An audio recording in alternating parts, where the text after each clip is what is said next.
Today's been a lot. Okay.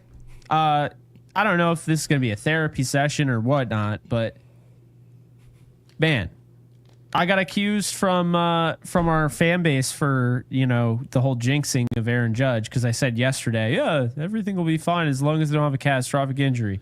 Well, luckily it's not catastrophic, although it does tend to feel that way anytime a player like Judge gets hurt. But Gary, we're going to talk about it. We got plenty of stuff to talk about. We're kind of annoyed because we would have liked to do like multiple streams, but Ahmed Rosario got traded to the Yankees. I mean, a year too late because, last year Gary and I were, clamoring for him to be added at the deadline. And then he went to the Dodgers. Well, now he's a Yankee. And this is also a player that turned down playing for the Yankees initially in free agency. So the plot thickens. But the Yankees are sending away Clayton Beeter and outfielder Braum Martinez, who I've never heard of in my entire life. And I love prospects. I follow most of them. Never heard of Braum ever. I thought I misspelled his name initially, and it was like, nope, that's literally what it says. So we're going to talk about that. We're going to talk about Judge. Judge has a strained flexor. So UCL is intact, and he's going on the 10-day IL, according to Aaron Boone. Now, also according to Aaron Boone, and I'll bring up our little text chat, Gary, because I had sent you. This is actually what Aaron Boone said the other day about Judge when fans were rightfully so complaining. Hell, I'll be the first one to admit I kind of brushed it off. I didn't think it was that big of a deal. But there were comments in our chat. Judge was wincing. And what did Boone say? Quote, he's okay. It's not much. It's probably just a throw that didn't feel great. He's not DHing because of that. I think he's all right. Well, he is all right in a sense because he didn't tear his UCL. But, Gary, he's not all right, okay? He had a strained flexor, and then he kept playing him on that.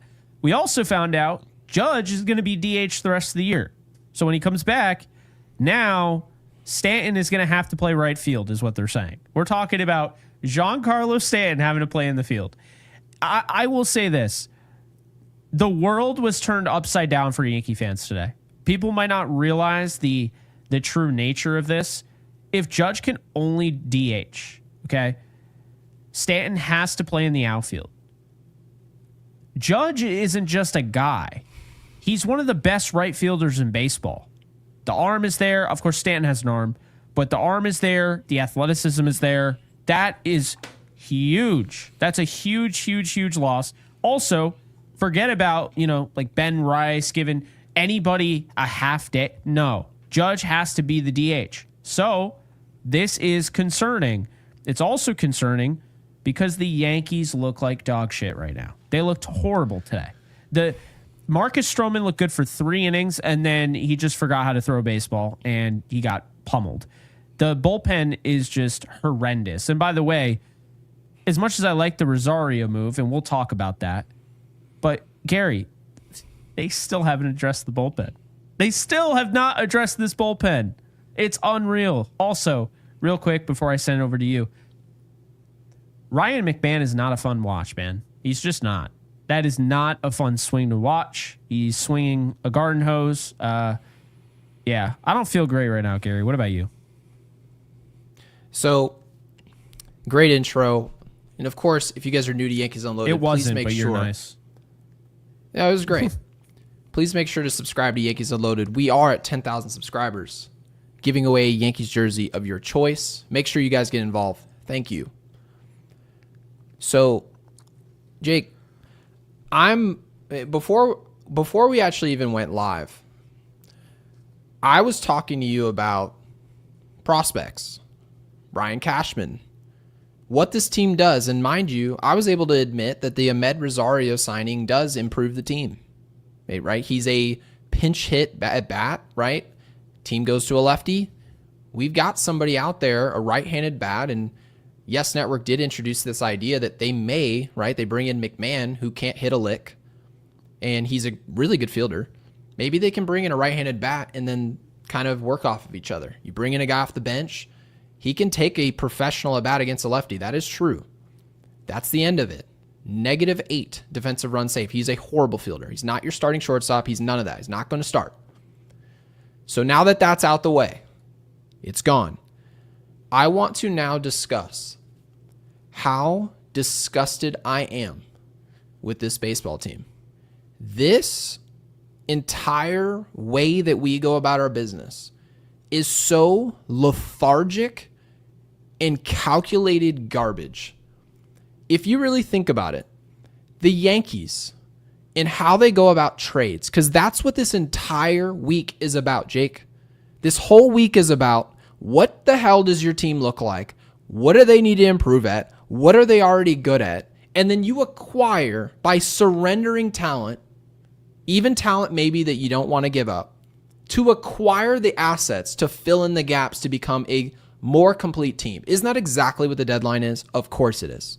Having said that, I was asking the question earlier on Twitter, and I said, when was the last time the New York Yankees didn't come into a season with untouchable prospects? Can anyone give me that year? It does not exist. That's why. We do this with this year, George Lombard Jr., Spencer Jones, and like 2 other names. Oh, we would never trade them. Well, why the hell not? Why wouldn't you? You have to field in 16 years a team that's good enough to win the World Series. If you are spending $300 million on a baseball team, which, by the way, Michael Kay brings up every year, should be plenty of money to win a World Series. And he's absolutely right. Absolutely right. He's the one, you get a budget, and then now you dictate how we're going to spend $300 million. Isn't that exactly what his job is? It is. So if you go into the year as a Yankees fan and you're going to look at who's my right fielder, who's at third base, who's my shortstop, and you look at the entire unit and you say, well, they're pretty top heavy, right? They're a little weak over there. Actually, black hole right there. How many different years can we possibly say that? How many years can we have that takeaway? And then we go into the deadline just like any other team, right? We're still just a baseball team, and we have holes. And what do the Yankees say each and every year? That player right there, we didn't expect him to get traded. And where does he go? Does he ever go to the Yankees? That superstar who's available on the market, whoever they are in the past, at the top of the market where it's going to cost your top of the market prospects, the Yankees never do it. There's always some type of reason to talk ourselves out of it. Giancarlo Stanton was acquired because the Miami Marlins didn't want his $300 million contract. We were able to give up Starlin Castro, and I couldn't even remember the name that you listed yesterday, Jake. Couldn't even remember him. Didn't care who he was. And the Yankees say, well, we can acquire this player, and we're happy about it. It's not like we're upset to bring in Giancarlo, but this is a depreciating asset based on who we're trading for. That team doesn't want him at all. They have no use for him. Other teams aren't even bidding on this player. They're not, because they don't want the contract. The Yankees are like, we'll do it. We'll get better essentially just for money via the trade market. And that's exactly what they did. Juan Soto, was the first time he was available, Jake, was it from the San Diego Padres? It wasn't it? Wasn't it the San Diego Padres who were the team to trade? Now, mind you, San Diego traded prospects that ended up turning into really good players. They did. But you know what was the problem for the Padres? The only problem was that Juan Soto didn't stay on the team. They didn't want to spend the money to keep him. That was their problem. But the player they traded for had control. So you know what it meant? We are going at the top of the market. You are going to have to throw in your top guys to outbid the Padres because you want their top asset. A 23-year-old superstar. Can't do it. Got too many untouchable players. I don't want to do it. I don't want to do it. So you look at the team, how we got here.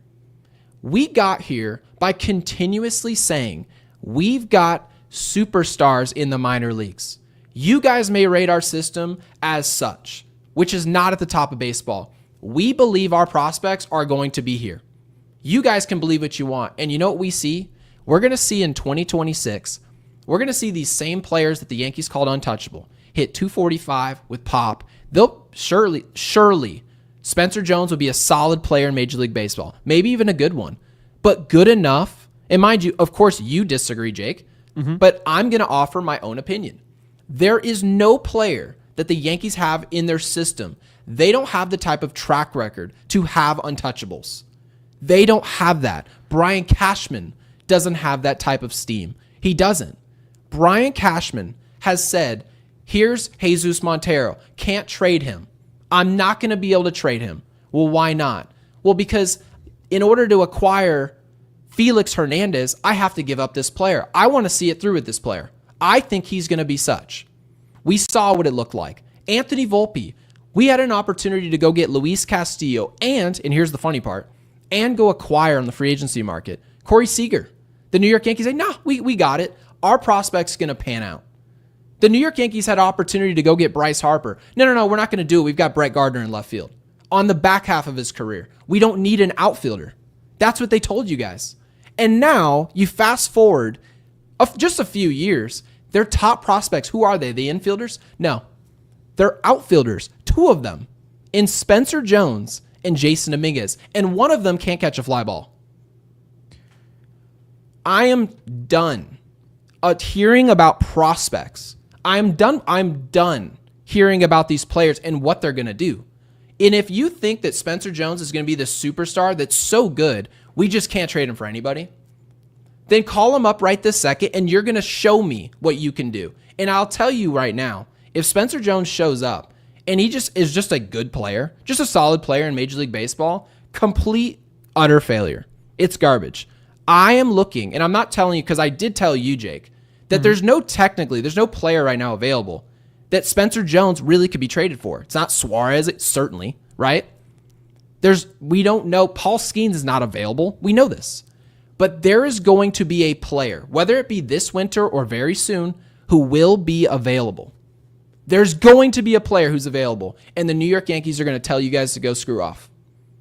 We're not touching these players. And they're going to let that player go to some other team, and we'll watch exactly how that works out. All those other teams winning World Series, they're the ones making aggressive moves every single time. So that's the end of my bit.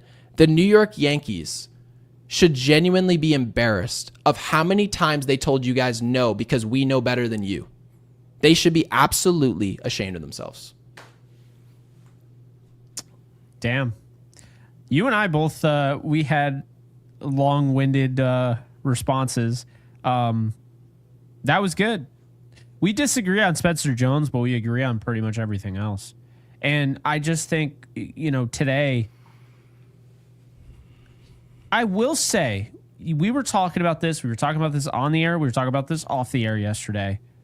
I will say I actually understand why some people want to sell. Now, people that still think we're going to sell after they just acquired Rosario, that's two buys. That you're not sellers if it's two buys. So I think the New York Yankees are going to make the clear decision. How can we get as good as possible without surrendering anything of value? That's what the Yankees are going to do this deadline. They're going to go out there and they're going to perhaps win a couple trades. I'm assuming they're going to make 2 or 3 other trades that bring in relievers, right? Mm-hmm. They're going to go get relievers. It may not look like Bednar. It may not look like Duran. But they're going to bring in relievers where you can technically say, well, that's better than, right? Just like we said with Ryan McMahon. Is Ryan McMahon a worse baseball player than Peraza? Please. Peraza is one of the worst baseball players we've ever seen.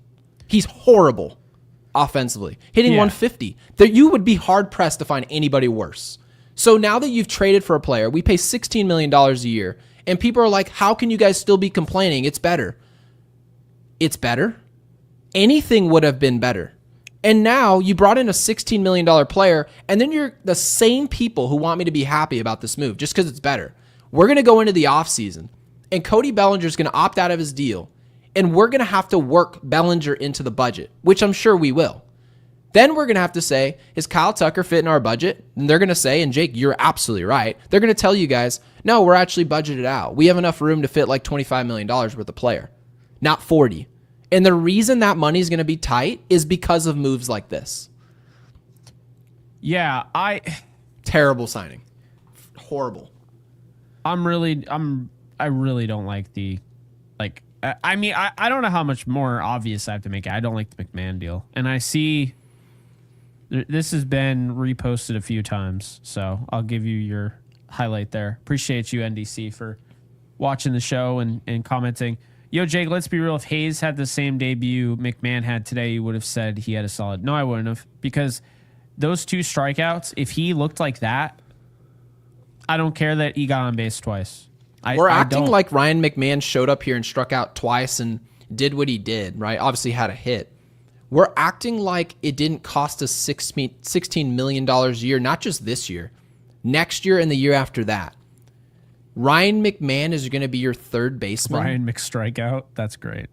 Mind you, I understand that a lot of players in this game have flaws, right? Some strike out a lot. Spencer Jones is going to be that guy. He's not going to go out there and be Tony Gwynn and strike out 60 times a year, 40 times a year. We understand this. There are flaws certainly to everyone's game. Aaron Judge strikes out a lot, but it continuously improves.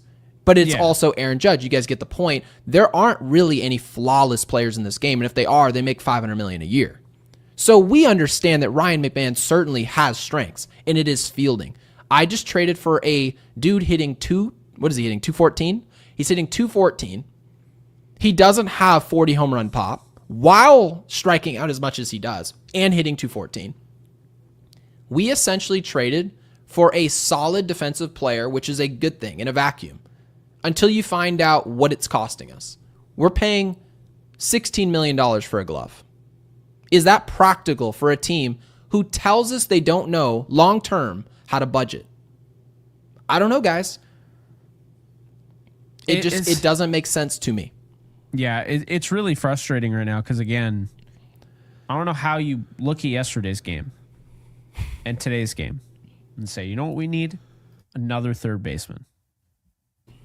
Like, I know Rosario plays multiple positions, but point being, right? And we knew that they were interested in a right-handed bat. You know why they need a right-handed bat? Because they have a platoon who they're paying $16 million to at third. But also Rosario can't even play third. Like, he's not a good defender at all. And I got all the numbers here, by the way. Or not the numbers, but, you know, his Savant page. And we'll probably do like a separate video on this, but like Rosario is going to be huge when you have him coming off the bench. He's a pinch hit opportunity.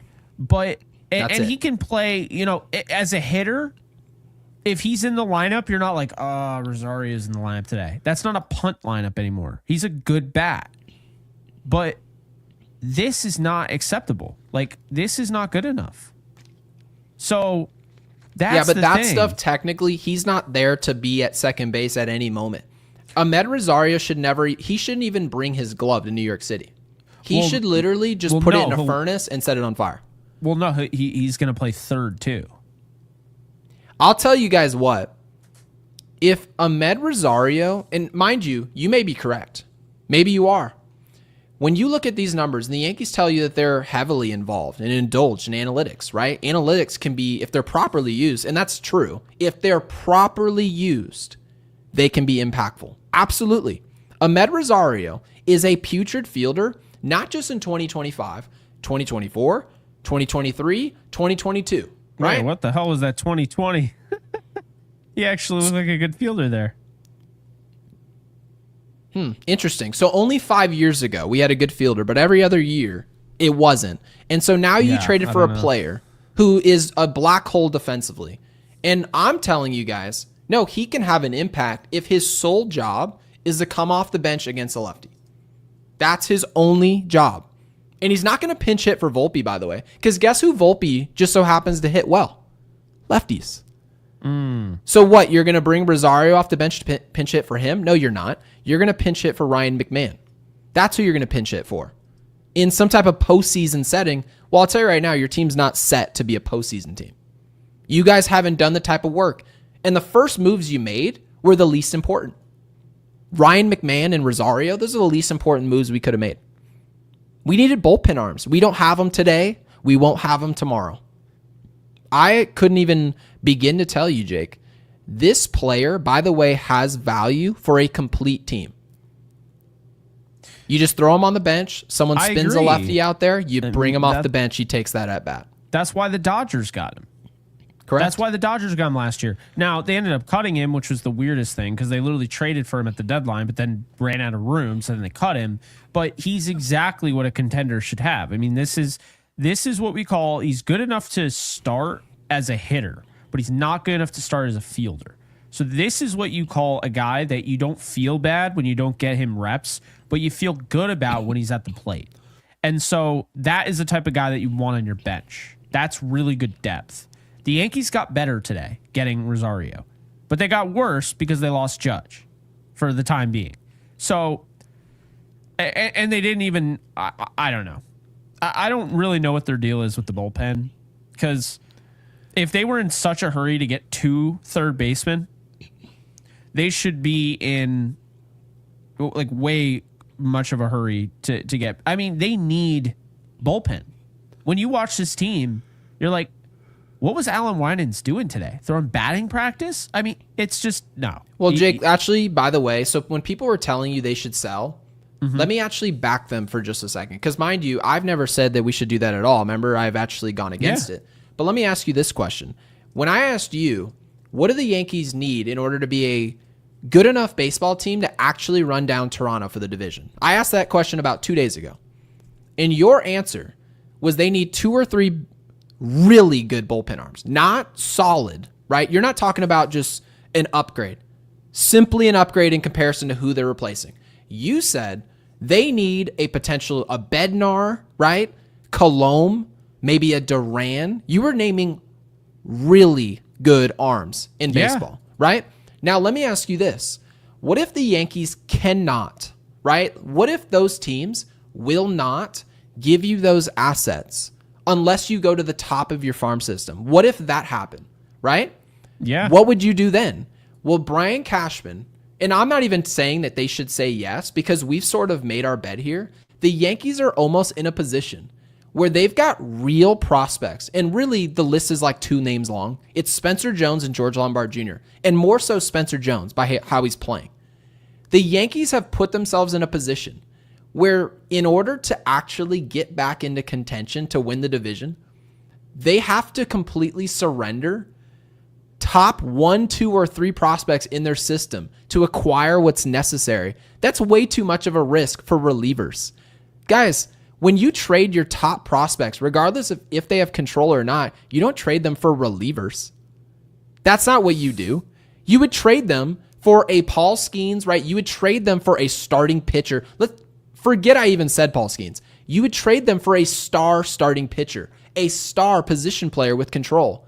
But the Yankees have put themselves in a position where they perhaps can't even acquire what's necessary without neutering themselves for 5 years. Yeah. Think about that for a second. And now people are looking at them like, oh, make trades. They can't. They can't make trades. Yeah. I mean, it's just really right now, it's just really frustrating. I understand because, I mean, there's a lot of fire Boone, fire Cashman. I'll throw John's super chat. This is a fresh one tonight, correct? Yeah. So John with the 5, John, thank you for investing in Yankees Unloaded. It is greatly appreciated. I know Jake's also very appreciative. Says, yes. I've been saying #fire Cashman. Love that we're using hashtags in the super chat. Says, since 2011, that's a long time. I was in high school. I was a junior in high school this year.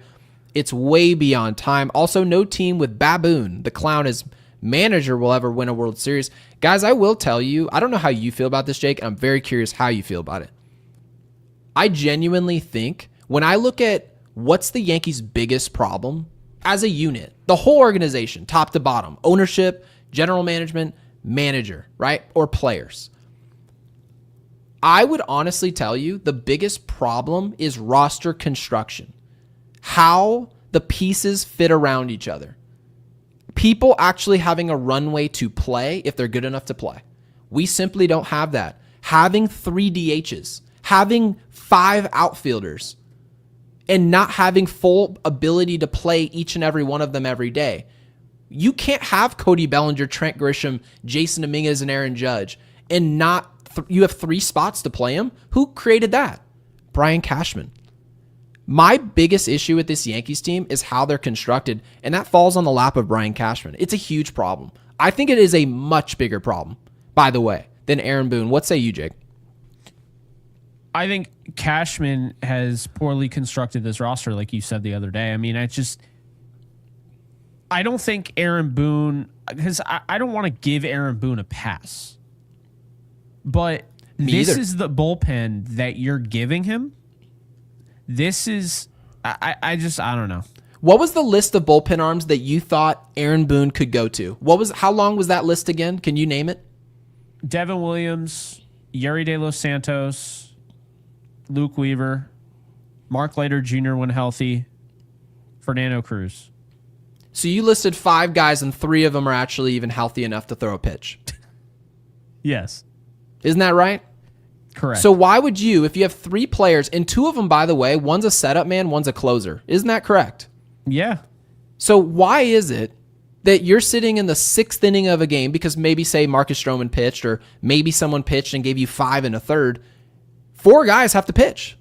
4 players have to pitch. And you name me 4 guys, you name me 5 and 3 of them can. And then people wonder why we lose games. Why would you win games? You've constructed a team where one of the players, Jake, that you named was a project in Fernando Cruz. What if that didn't work out? That was a project. Horrible pitching elsewhere. We fixed him. Really good job, actually, by our staff. Really good. We gave them credit. And your fixed job that we gave you credit for, that was part of your saving grace? Yeah. Like you have. Thanks, Brian. You have Yeri De Los Santos goes 1 2/3 today. Didn't look fully back yet. So, he wasn't horrendous, but he gave up a run, 3 hits, whatever. Loizaga walked 2. I forget what your mom sent me on Twitter. She called me over this new nickname that she gave. Yes. Drop the nickname because I totally forgot it. Yeah, she said it was like Johnny Lowe. Oh, it was like, oh no, Johnny Lowe something must go. Johnny Lowe must go. There you Johnny go. Lowe must go. It is good God. The walks. I can't stand the walks. Stroman was pitching fine, and then he walked 4 batters. And like when you start walking guys, it really gets to your head. You're at war with yourself if you are. And then Winans went 3 innings, but the dude gave up 3 runs, 5 hits. He walked. I did not like what we saw from Winans. I don't think he's really capable of being anything in this league. Nobody thinks he's capable. The people at Yes don't think he's capable. Brian Cashman knows he's not capable. This is the thing. So while I understand why people are upset with Boone, and trust me, Boone isn't getting necessarily credit from me, but he's getting a defense because this is what Aaron Boone's working with. And he's been the manager since 2018. So I don't want to hear, no. We know how Aaron Boone uses his bullpen, okay? We do. But now his starters aren't even getting to 6 innings. We're not getting length anymore. No one's talking about this. The Yankees don't get length from their starters right now. They just don't. It's 5 1/3 or it's less. They don't get 6. They Can definitely you take don't Ahmed get Rosario? 7. Please take Ahmed Rosario out of my face. Oh yeah. Get Ahmed Rosario out here. So goodbye. So the point being is that they don't get enough length where Thanks, Jake. Yeah, of course. They don't get enough length, and then all of a sudden now Boone has to use the bullpen. Now, again, and I'm going to give a shout here to Bad Dog Sports. Appreciate you for being here. But what if the runner trips? This is where I will give Boone some blame because he says stuff like this. I think Boone has done way more harm than good in his PR statements. Yeah. Someone needs to give him a PR class. Our mentality is very... Saying it's soft and saying it's just not honest. And mind you, people get it. No one wants I understand. This. Aaron Boone, I understand what his defense is. Aaron Boone will tell you, well, and same goes with like Michael Kay, anybody who covers his team, they're going to tell you, well, what do you want him to say? And they'll kind of project it into the opposite, right? Being the opposite of Boone. No, it's not that. There's a middle ground. There is Aaron Boone who will say, we're just here to put one foot in front of the other, and tomorrow's another day. It's one of 162. We know we'll be better. We know he's elite. We know it's great. And then they say, oh, well, it's either that or he's terrible. Is that what you want? No. Yeah. Matter of fact, nobody in our comment section has ever said Aaron Boone should just come up to Boone. You should just come up to Anthony Volpe and say he sucks. No one has ever asked for that. Never. No. That was just our opinions on the player. And people all have different opinions. That's what this is. The entertainment industry. We are your customer. So whether you like it or not, I know Boone tells you guys he doesn't care what you think. I know he doesn't care what we think. So if you don't care what we think, why don't you just shoot it to us straight? Why don't you just talk to us like normal people? If you don't care what we think, you're not worried about us running with anything, why don't you just tell us the truth? Why don't you just come up and say, Anthony Volpe, how's the throwing? When John Boy comes up to you and says, how about the throwing? What are you concerned with the throwing? And you sit there and act like you don't know he's not throwing the ball accurately to first base. You're the manager. You know more than John Boy about what these players on the field are doing. You have the best seat in the house. You know more than all of us. And you're going to sit up on there and say, oh, I don't know. Well, he leads the league in inaccurate throws to first base. And again, this podcast is not about Anthony Volpe. This podcast, tonight's podcast, is about evading, just completely evading expectation and accountability. Just completely evading it. Brian Cashman will put together a dog water team that's top heavy, good in certain areas, loaded in the outfield. They don't know who to play. And then it's the sisters of the poor in the infield. And then we'll look at Boone and say, well, he's not the greatest manager ever. And guess what, guys? You're right. He's not. He's not even close to it. It's honestly like me being like driving at the Daytona 500 and I'm driving a Kia Soul. Well, yeah, I'm not talented enough of a driver to win the Daytona 500 at all. But if I'm driving a Kia Soul, how does that help? That's the type of talent you're giving a manager who's not the best manager in the world. He's not. Guess who's a better manager? John Schneider of the Toronto Blue Jays. Isn't that exactly what you said just 2 days ago, Jake? And you're right. It's exactly what you said. You said they seem so prepared, right? They got Vladdy Jr. tagging up from first base, heads up baseball, and then he scores on a pass ball. When are we doing that? In what year? Bro's doing the full-on jump, the jump belly flop slide into home plate like he's Jackie Robinson. They're requiring the highest paid player in the history of their organization, all the way down to the biggest schmohawk, to run the bases correctly. And if you don't, you get the hell off the field. That's exactly how they run their business. Manages, yeah. But, and again, like, I love the analogy because it just goes to show you, like, it's not even defending just Aaron Boone. It's about being fair. I want to be fair in my analysis. Aaron Boone is going to the stadium every day at a disadvantage. They're the worst bullpen in the league. And where do you think it ranks out of 30 teams in terms of the bullpen? 30. I mean, well, you know, and I hope, like, if Devin Williams or like Luke Weaver came across this, I hope they don't think that I'm talking about them. I don't care if they think we are. Well, I'm talking about you guys as a unit. Yeah, the unit's not good. I just, like, for me, I just want them. Well, and I actually saw a really good comment. Actually, this is the comment that I saw. I just from Ninja Hot Dog. This is the one. Love the dog. Obviously, we love Ninja Hot Dog over here at Yankees Unloaded. Thank you for the 5. It's like we're a charity group taking trash contracts. Also, I love this part. How do we have an amazing pitching coach yet we can't build a good bullpen rotation? Here's the deal, okay? You want to know why? And I've talked about this, but I want to really drive home the point. They have absolutely overused this. They have gone to the point where Matt Blake has to turn water into wine, and he's running out of his magical powers to do so. And it's not like Blake isn't necessarily good enough to do it. It's that, can we be honest with ourselves? Just because he got the most out of Ian Hamilton doesn't mean the most out of Ian Hamilton that used to work, by the way, works in 2025. Can we be real here? Like, that's how I see it, Gary. I think these guys are fully tapped out, maxed out to the absolute level that they can be. The potential, the orange has been squeezed. There's no more orange. Okay, the lemon juice is gone. Have you guys ever been in California? Have you guys ever driven on the 5 in Los Angeles and you just hear and you're thinking, oh, that must be a Lamborghini Aventador, and you turn to your right and it's a Honda Civic beat up 99? That's exactly what Matt Blake is doing. He is revving the engine of garbage. That's exactly what's happening. Matt Blake, by the way, is my favorite coach that has ever worked for the Yankees the past 15 years.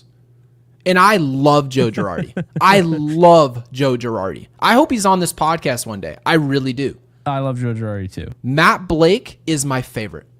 He's my absolute favorite because he does more with less continuously. We didn't give him some super bullpen. We didn't give him Betances, right? No. We didn't give them this trio of options to choose from, a trio of superstars to go talk to and coach and manipulate their stuff and talk about spin, velocity, location. None of it. We've given him Ian Hamilton and Jonathan Loaizaga rehabbing and coming back to the field, and we're rooting for him. We've said this on many occasions. We are rooting for those guys. Really good dudes. But you're going to give Matt Blake, our best pitching coach we've had in several years, this is the option that you give him. Aaron Boone is not really this ultimate solution, but man, when you look in your bullpen, Marcus Stroman starting the game, he just doesn't have it today. Overall, he's been pretty decent of late. Pretty decent. He's done his job. He showed up today, didn't. Who do you got to save the day? Nothing. You're playing the Philadelphia Phillies. They're going to beat the brakes off of you. As soon as Marcus Stroman came out and he didn't go 7 and get surrendering 2, this game was over. And of course it wasn't going to go that well. Yeah. So Brian Cashman created a situation that's just impossible.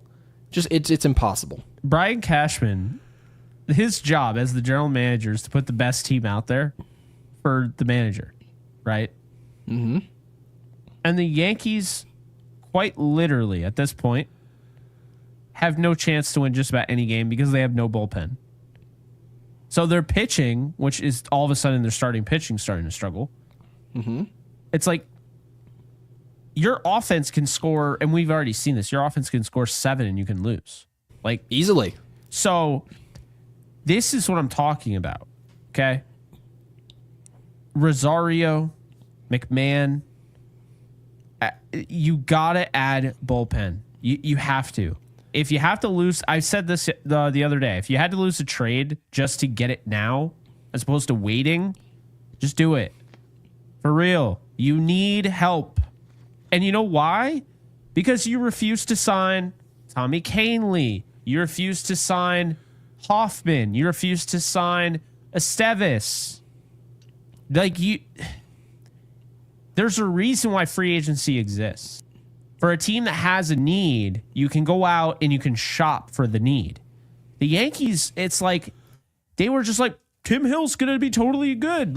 And look. Wait, could you imagine, by the way, if Luke Weaver didn't just burst onto the scene in 2024? At the beginning of last year, Luke Weaver was nothing.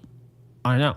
Luke Weaver was a nothing burger. Do you remember when we had the conversation and we were like, hey, what did you think? And you know the series I'm going to bring up. I'm bringing up that series in Arizona.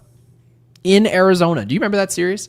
And Luke Weaver pitched, and we said, well, he looked pretty decent.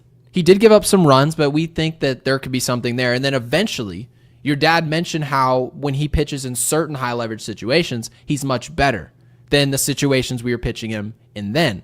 At that point, he was pitching in the 5th, 6th, and 7th, and he was pitching multiple innings. That was how they were choosing to use him. And we called him, oh, this maybe could be a Michael King, somewhat of a replacement in the bullpen. And then you fast forward, Clay Holmes is atrocious. We give the closer's role to Luke Weaver, and the rest is history. Imagine how bad this bullpen would be if Luke Weaver was that Arizona version of himself.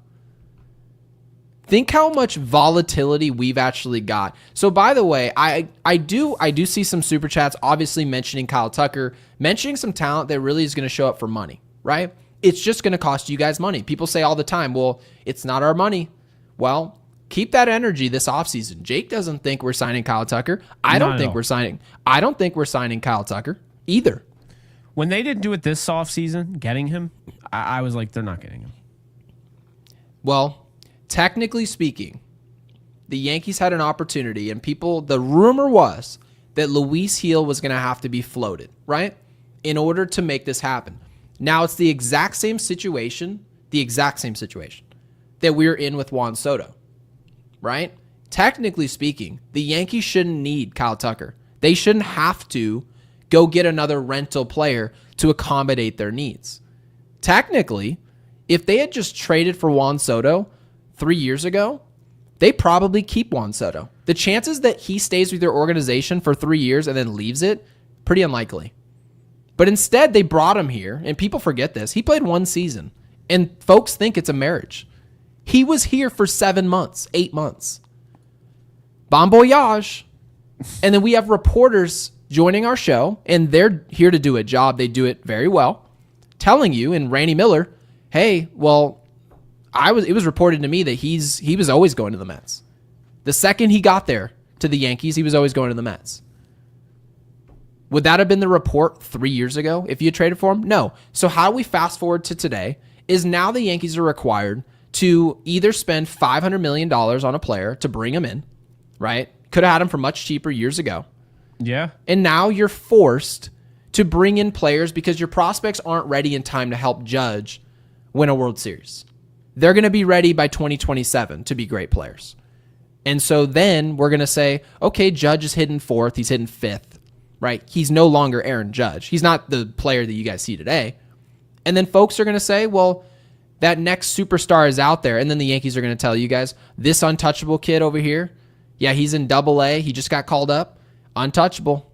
Can't touch him. So, Jake, I just think it's not really about, I know you mentioned Esteves. That was one of the players you mentioned. You really like that pickup. Yeah. I think it's not so much about what we failed to do this offseason. I genuinely think the 2025 Yankees are more of a culmination. The gist of what we've created from 2022, 2023, and on. It's led us here. Just trying to win trades at the margins, and you turn around, and this is what you're left with. I said 88 wins at the beginning of this season. I had no context of who was going to do what. I said 88 wins. You said, I believe, 93? I think that's where you're at. 92. I had 94 last year. Yeah. Perfect. So you were able to admit that this team is going to be slightly worse than last year's team. Obviously, no Juan Soto, but you did mention the areas that we got better at. We're going to be able to make up that ground in other ways. And I completely understand where you're coming from. The Yankees probably are going to hover around 88 to 89 wins this season. And Brian Cashman's probably going nowhere. No. And people think I'm sitting here picket fence and fire Brian Cashman. We have no say-so. Our own manager said he doesn't care what we think, so why would he care about what I think? Yeah. I just wanted to give a shout out to Bad Dog Sports. Shout out the 518. I didn't know Bad Dog Sports was from the 518. I'm literally there right now, so love that. And I mean, you know, Gary, I've mentioned Tommy Canley, and who else have I met? Jeff Hoffman. These are guys that are from this area, so you know, this isn't California, Gary. Like where people are like, oh, he's a like homegrown local guy. It's like you're in California. Who isn't like popular in California? Like upstate New York? Yeah. We did have that conversation. It feels like everyone knows your area despite no one living there. For real. I mean, well, it's because weird. They're used to like, you know, March Madness and you see a Siena on the bracket or Albany right. And people are like, oh yeah. It's like and then you have the horse race, you know, the horse track and having the Travers, and I think the Belmont was there last year. I don't know if it was there this year. But and Dave Portnoy, how vocal he is about Saratoga. So yeah, there's a lot of, you know, it's out there, but people know about it. But yeah. Yeah, as you can see with our chat, they're very high on the Yankees win totals. Yeah. It's 72 wins. We're going to win 15 games the rest of the year. So we didn't read this super chat. I want to make sure it's read. Leighton, thank you for the 2. Says Judge compromise equals. So technically, Jake, you mentioned what Judge's injury is, right? And obviously this is more of an elbow issue, which initially we were lied to. They said it wasn't a big deal. And then 24 hours later, suddenly it's a big enough deal to be gone for 10 days, right? Yeah. And so, again, you guys were lied to, and you guys could care or you may not care. But either way, he doesn't care what you guys think. So moving love on. being lied to. Yeah, me too.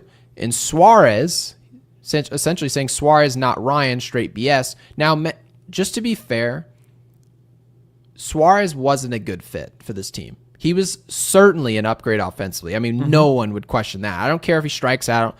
He's going to hit 50-plus home runs this year. I understand boom or bust. I get that whole thing. But when you bring a player on that's going to hit 50 homers, right, he's the type of player who certainly is a guy you want in the batter's box in critical situations. He just is. He's a good offensive player. But having said that, we needed a glove.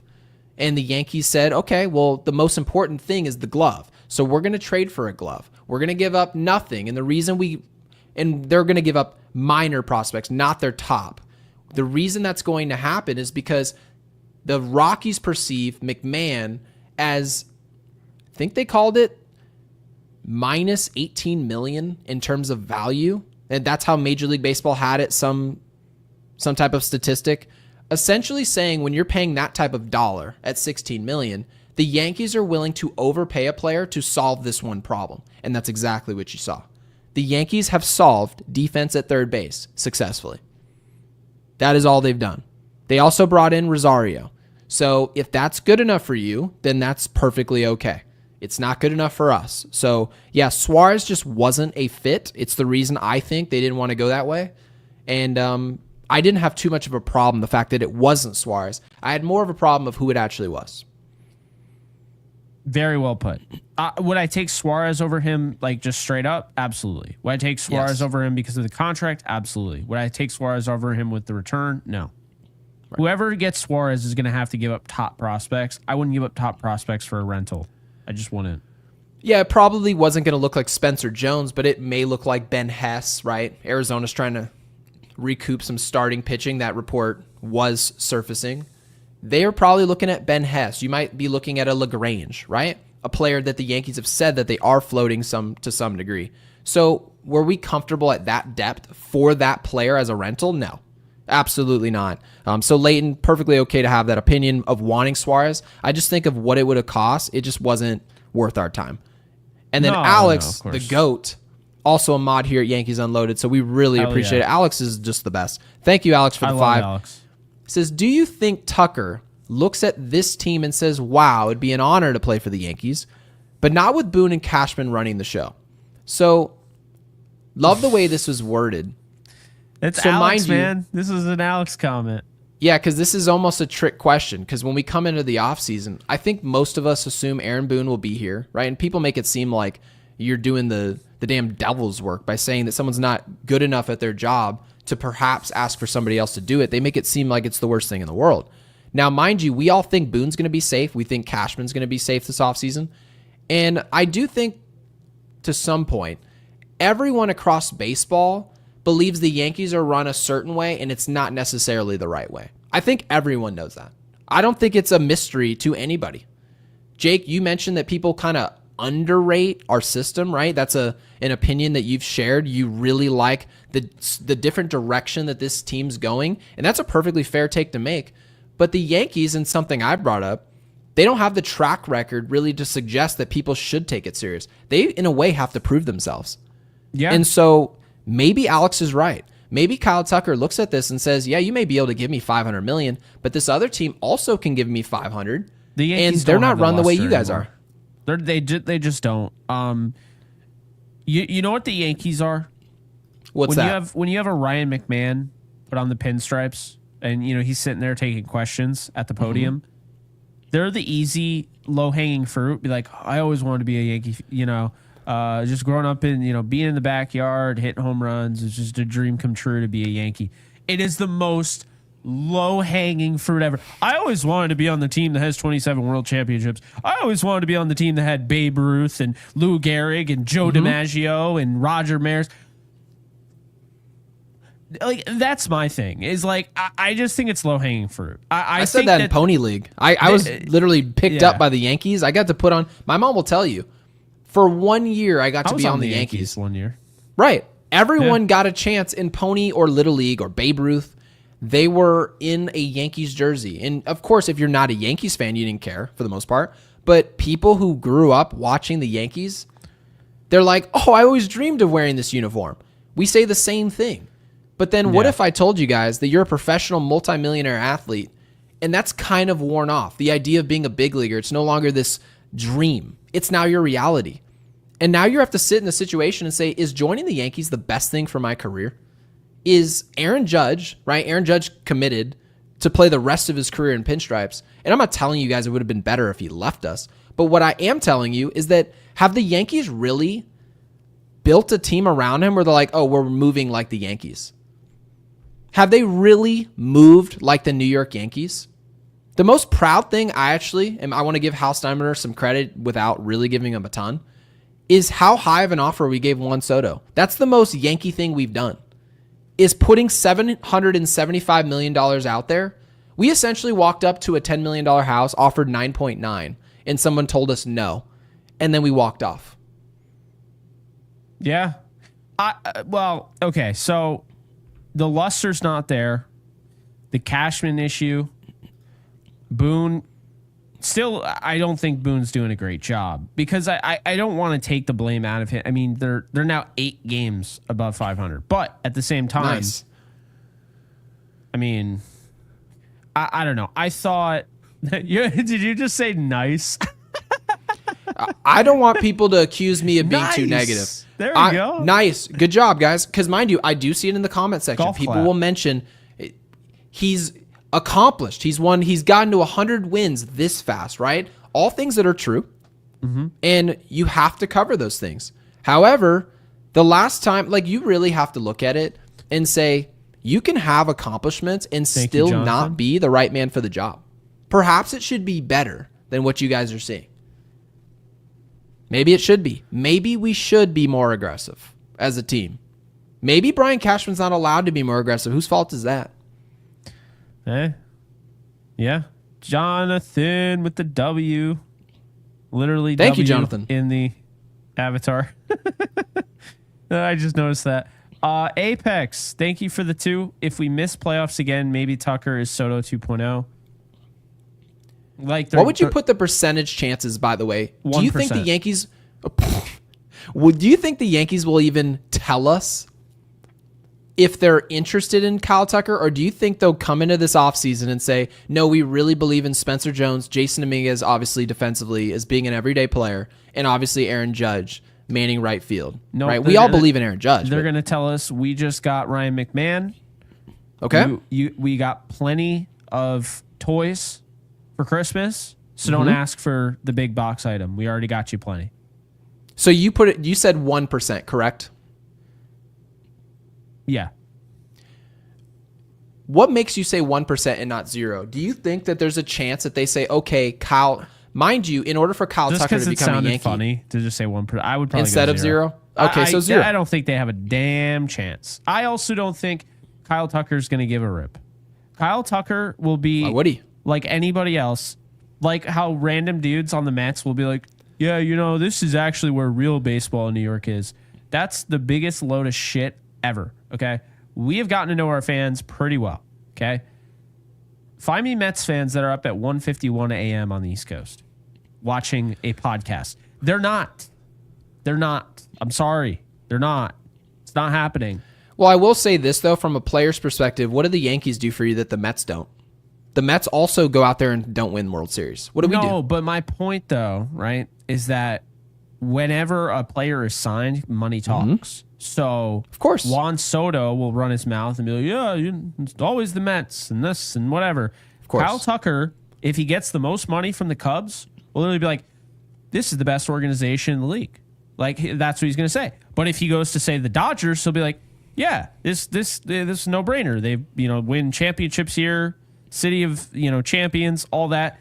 If he goes to the Mets, he'll be like, yeah, this right now, I believe, this is potentially the best team in the league or whatever, great organization. Or even if like Toronto, because you know how they try to get everybody, but nobody actually wants to go to Canada. Toronto, they could try to get him, and then he'll be like, Yeah, this is a world-class organization. No, it's not.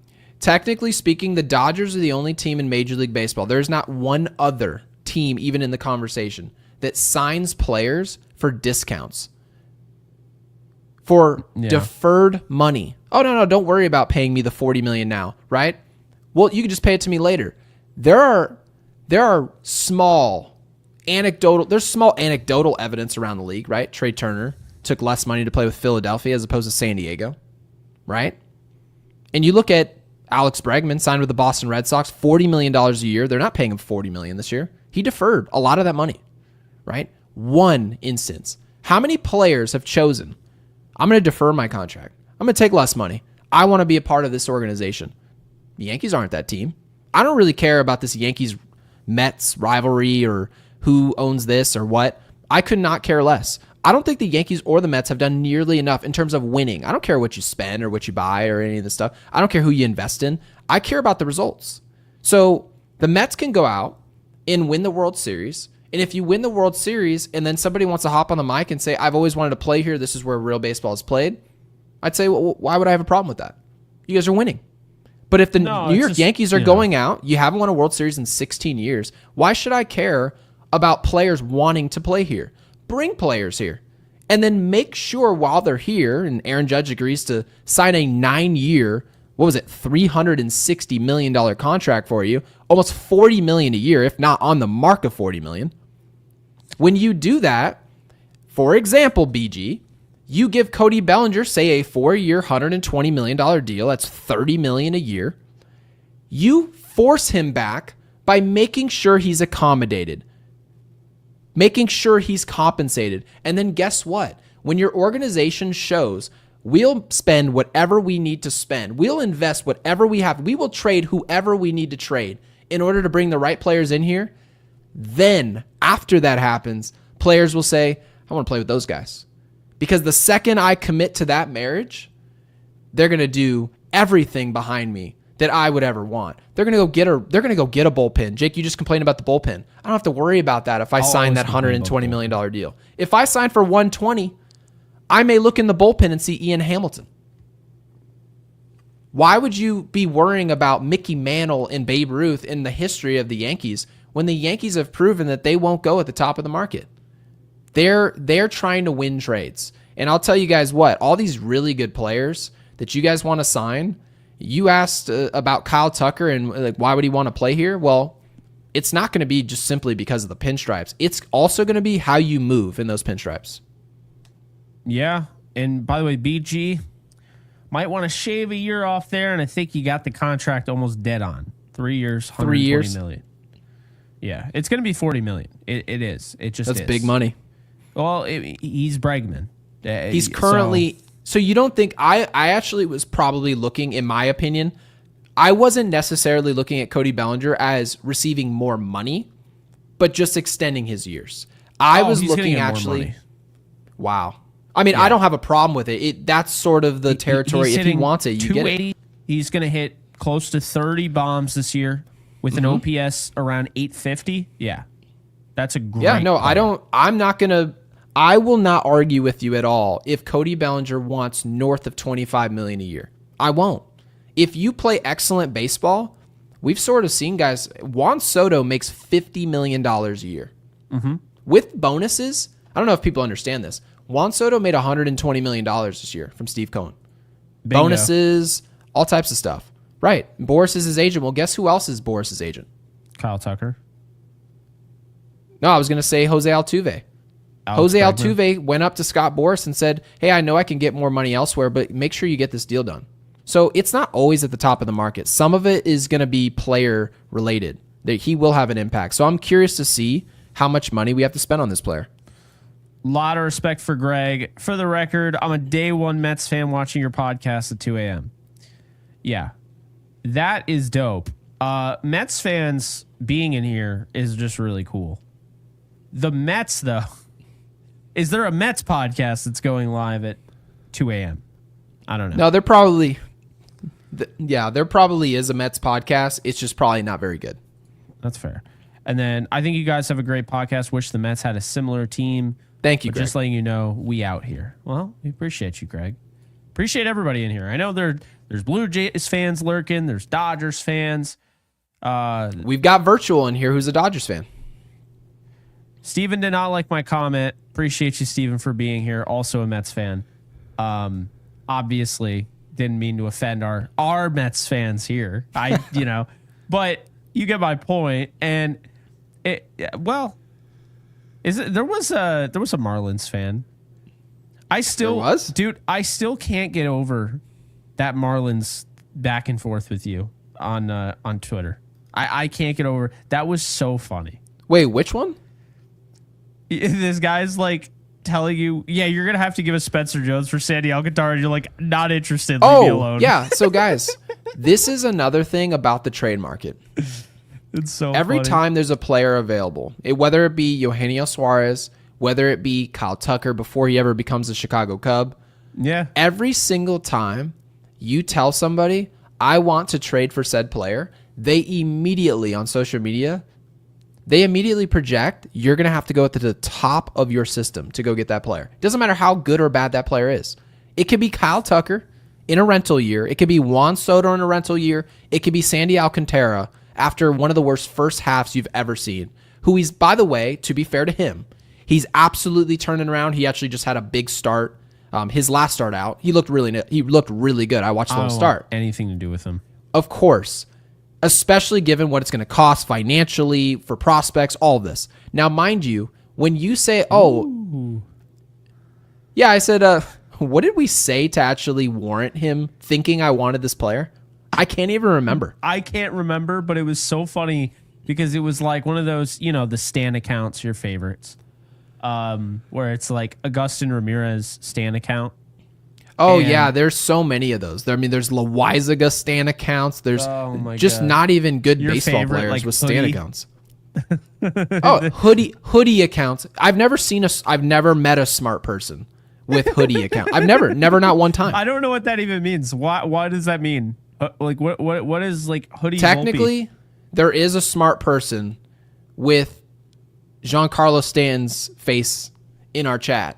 Yes. He's he's like one of the only ones you'll see. And there's a like, smart person in our chat, although we haven't seen him in a minute, named Cheeks. So, I mean, can't judge a book by its cover. R.I.P. Cheeks. We have no idea where he went. But he'll be back. Yeah. We hope.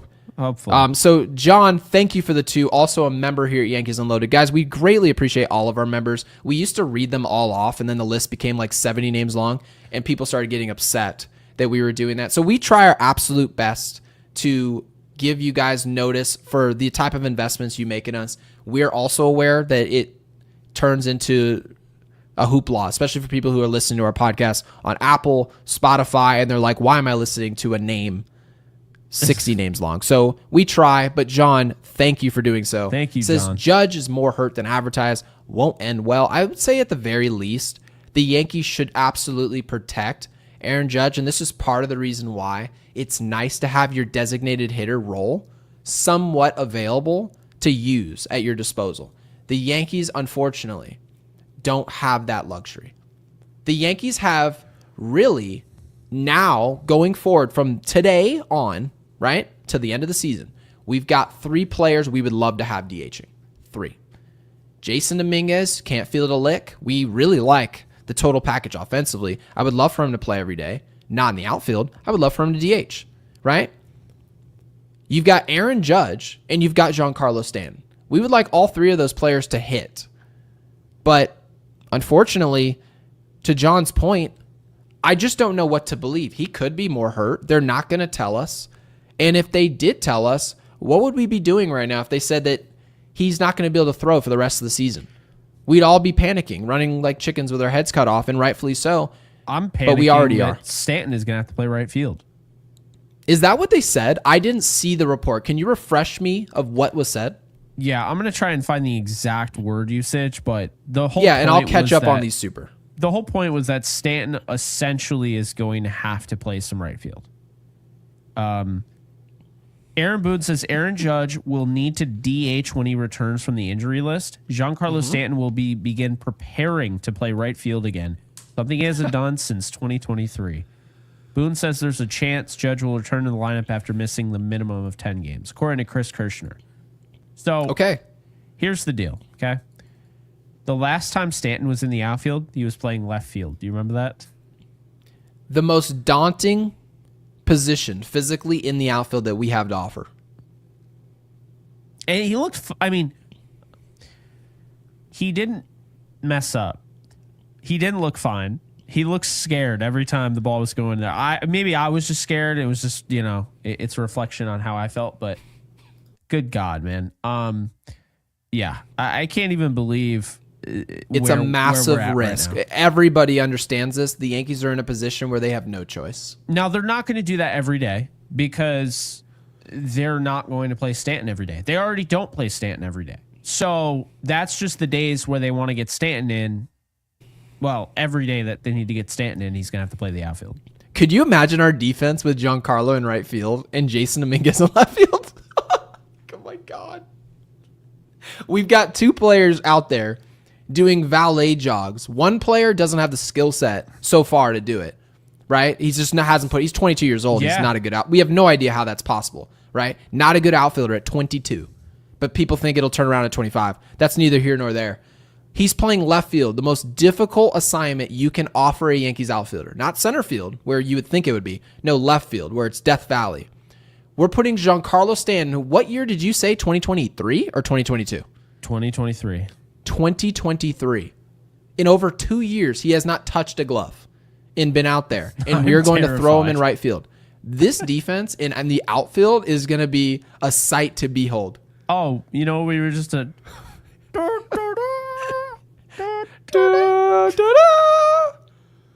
It's... I'm telling you guys. There's no way we are living in a simulation, man, and I want to get out of it. I'm not okay with the simulation. Now simulating a Yankee fan knowing that Giancarlo Stanton has to play the outfield at age 36. We also have a report, mind you, okay? Yeah. This is not set in stone, but Jack Curry came out and he was asked about the availability of Spencer Jones, and people want to know this. Is it possible Spencer Jones is called up while Aaron Judge is currently on the 10-day IL? We're not going to see him for 10 days. This is a perfect opportunity to call him up and give him an opportunity to play, right? He has back spasms. He was out of yesterday's lineup. He was out of today's lineup. And folks thought, he may be traded. He may be called up. No. Jack Curry said this sitting has nothing to do with anything other than his injury. And he also said it is highly unlikely that he is called up during this IL stint. So I'll tell you guys, we are in for a treat. And then he did come back and say, because I had that in front of me. Where is it? Yeah, so he's in the discussion to take Aaron Judge's spot on the active roster once he hits the IL, according to Jack Curry. That's what he said? So I think I can kind of read in between. What? Lines. I saw the opposite on Twitter. So I think what it comes down to is this. Okay. Where's the tweet? So yeah, so Jack Curry, at Jack Curry, yes, Spencer Jones didn't play for AAA Scranton last night because of back spasms. That will be a part of the discussion as the Yanks decide who will take Judge's spot. Oh, okay. So they told us nothing. I'm guessing it's unlikely he'll get the call. Stay tuned. I agree. If he's dealing with back spasms, I don't think he gets the call right away. But I do think we see Spencer Jones during this IL stint. I just don't think it's tomorrow. Well, that would be a major development. And by the way, Kyle, thank you for the 2. Says an Orioles fan watching. Great podcast. We really appreciate that, Kyle.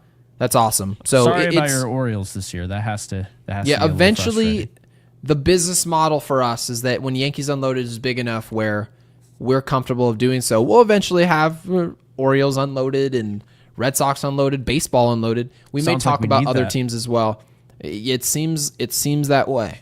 Because I see all the time, like people from other teams are like, I wish we had a Yankees Unloaded type of show for our team. They do. It's just in the future. Yeah. But thank you for that, Kyle. We really appreciate that. Obviously, you guys are investing in a podcast that has nothing to do with your team. It's greatly appreciated. And Scott Ross with the 5, always the GOAT. Says, do we have to explore trading Rice now? Seems to have no spot with Judge DHing. So Jake has actually talked about this, and this is more so a commitment to his position, what he is. And to commit to what Jake's saying, and I really want to back what you said, Jake. You mentioned catcher. That hasn't been the way that Ben Rice has been looked at, been utilized. That's not the way that our staff looks at his value in this team. He's been looked at as a DH/first baseman who can catch. That's what they've done. And his playing time reflects exactly that. Austin Wells has had really long stretches of time where he struggled. And yet the Yankees never made the decision that we can use Ben Rice as a catcher to replace him. So Jake wants Ben Rice to be our catcher. He wants him to get that opportunity to play every day and see what he can do as an offensive player and as an everyday player for this team. And if you're not going to use him that way, you're not going to commit to Ben Rice as a catcher, well, now you've really opened the door to us trading this player if you're not going to use him potentially in the way that you should. Yeah, it's really tough, right? Because on one hand, you got a guy who, analytically speaking, if you're using Savant, I mean, he's one of the more consistent guys as far as results. But on the other hand, it's like, well, he's too good to be on the bench. That's the reality. Ben Rice is too good to be on the bench. And he can play catcher, he can play first, and he can DH. But now he can't DH. Well, you can DH when Judge is out, so that's not the issue. That's going to be something they have to figure out when Judge comes back. That's the good news. They don't have to figure this out right now. Like, they should start trying to figure it out. They should be getting Stanton ready and prepared, but they don't have to actually see what that looks like right this second. That's the good news. The bad news is it's not going to be that long. Judge will be back, and they're saying 2 weeks, 3 weeks. And then all of a sudden, now you have to figure this out. How many games do we have left after 3 weeks of him being out? What do you mean? So we have 58 games left in this baseball season. How many games do you expect Aaron Judge to miss? I mean, Boone said he should be able to come back, or he would likely be able to come back after the 10 days. We're going to have 45 to 48 games left in the season. My concern is, did you see Judge the other night? He's not Judge. So if he comes back and he's still just like my biggest concern is they bring him back and he doesn't look good at all. And then he damages the elbow more, and then maybe it becomes a UCL issue. There was a report that he said there's zero pain whatsoever. I'm personally not worried about that. I think this is a very similar situation. Because Jazz Chisholm told you the same thing. Jazz Chisholm said, my shoulder hurts. Throw, Gary. Right. Jazz Chisholm said, my arm hurts. Right? My shoulder hurts. He also told us, because at the time, he was hitting. And they still said, we're going to sit you down. We know that shoulder's bothering you. We're going to sit you down for a day or two. And then what did we see? We saw Jazz Chisholm come back as our second baseman. He continued to hit. Jazz Chisholm's been just fine. That's the way I look at this Aaron Judge situation. You're certainly correct. Like, he could come back and it could bother him. We have no idea. And it's not like we can take this organization's word for it. They've just told us they don't care what we think. So I would just tell you guys, just be cautiously optimistic about Aaron Judge. Just be optimistic that he's going to show back up. There's going to be 48, 49 games left. The Yankees perhaps could be 7 games back in the division. You can kiss the division goodbye. That's probably gone. And now you have to genuinely ask yourself, what do the Yankees have to do and what can they surrender to be the most deadly wild card team possible? Or should they just surrender Trent Grisham to a team like the Padres who need an outfielder, just bring a reliever in here and just sort of help the team and reload for 2026? That simultaneously everyone tells me we're not going to get a big-time free agent. So I don't know what to tell you guys. I'm trying to be optimistic. I'm trying to look at the future. I'm trying to see the Yankees' options that are going forward here, and we've really put ourselves in a tough spot. Aaron Judge has been healthy for the most part, and he just got banged up in a part of the season where it already wasn't working with him in the fold. So Brendan Cootie on Twitter, has Everson Pereira and Brian De La Cruz as the most likely options to replace Judge when he goes on the IL. The point being, and he does bring this up, both on the 40-man, the Yankees need a fourth outfielder. I can't imagine they would consider calling up Spencer Jones, who isn't on the 40-man, to sit one of Grisham, Bellinger, or Dominguez. Okay, so there's our answer. They just told us. That's his opinion, but that's interesting. That he no, but it that sounds way. exactly right. Technically speaking, the Yankees have 4 outfielders who are good enough to play. Trent Grisham is good enough to play. He's put up good enough numbers. Jason Dominguez is good enough to play. Cody Bellinger is good enough to play, and obviously Aaron Judge was good enough to play. That's 4 players. Well, 1 player just went down. So now you can turn around and say, okay, well, if player 4 went down, we've got our 3, and then we're going to call up, and you mentioned, you meant the report of Pereira and whoever else. Those guys are just going to be bench guys. Those 3 probably just play every day now. Yeah, I mean, Brian De For the La next 10 days. Brian De La Cruz is starting to hit. He was horrible. And now he's up to 244, 316 on base, 713 OPS. I don't know if I would necessarily want to bring him up. I think it would be Pereira. Do you think any of them play at all, or do you think they're just going to warm the bench while those other 3 play every day? Because that's my understanding of what they're going to do. That's interesting. I feel like they're really going to take advantage of now we can use Trent Grisham, Dominguez, and Bellinger together and not have to worry about that. Right. That's a really good call. I think Pereira might play a little bit. He is a righty as well. So maybe, against lefties, they want to go with him over Dominguez or something like that. I could see something like that. That's insane to me. I'll tell you right now, if Pereira can play, I would. I'm not. But I could absolutely see them doing something like that. You can see him. And mind you, I agree with what you're Aaron visualizing Boone, from them. Jason Dominguez could sit down for Pereira.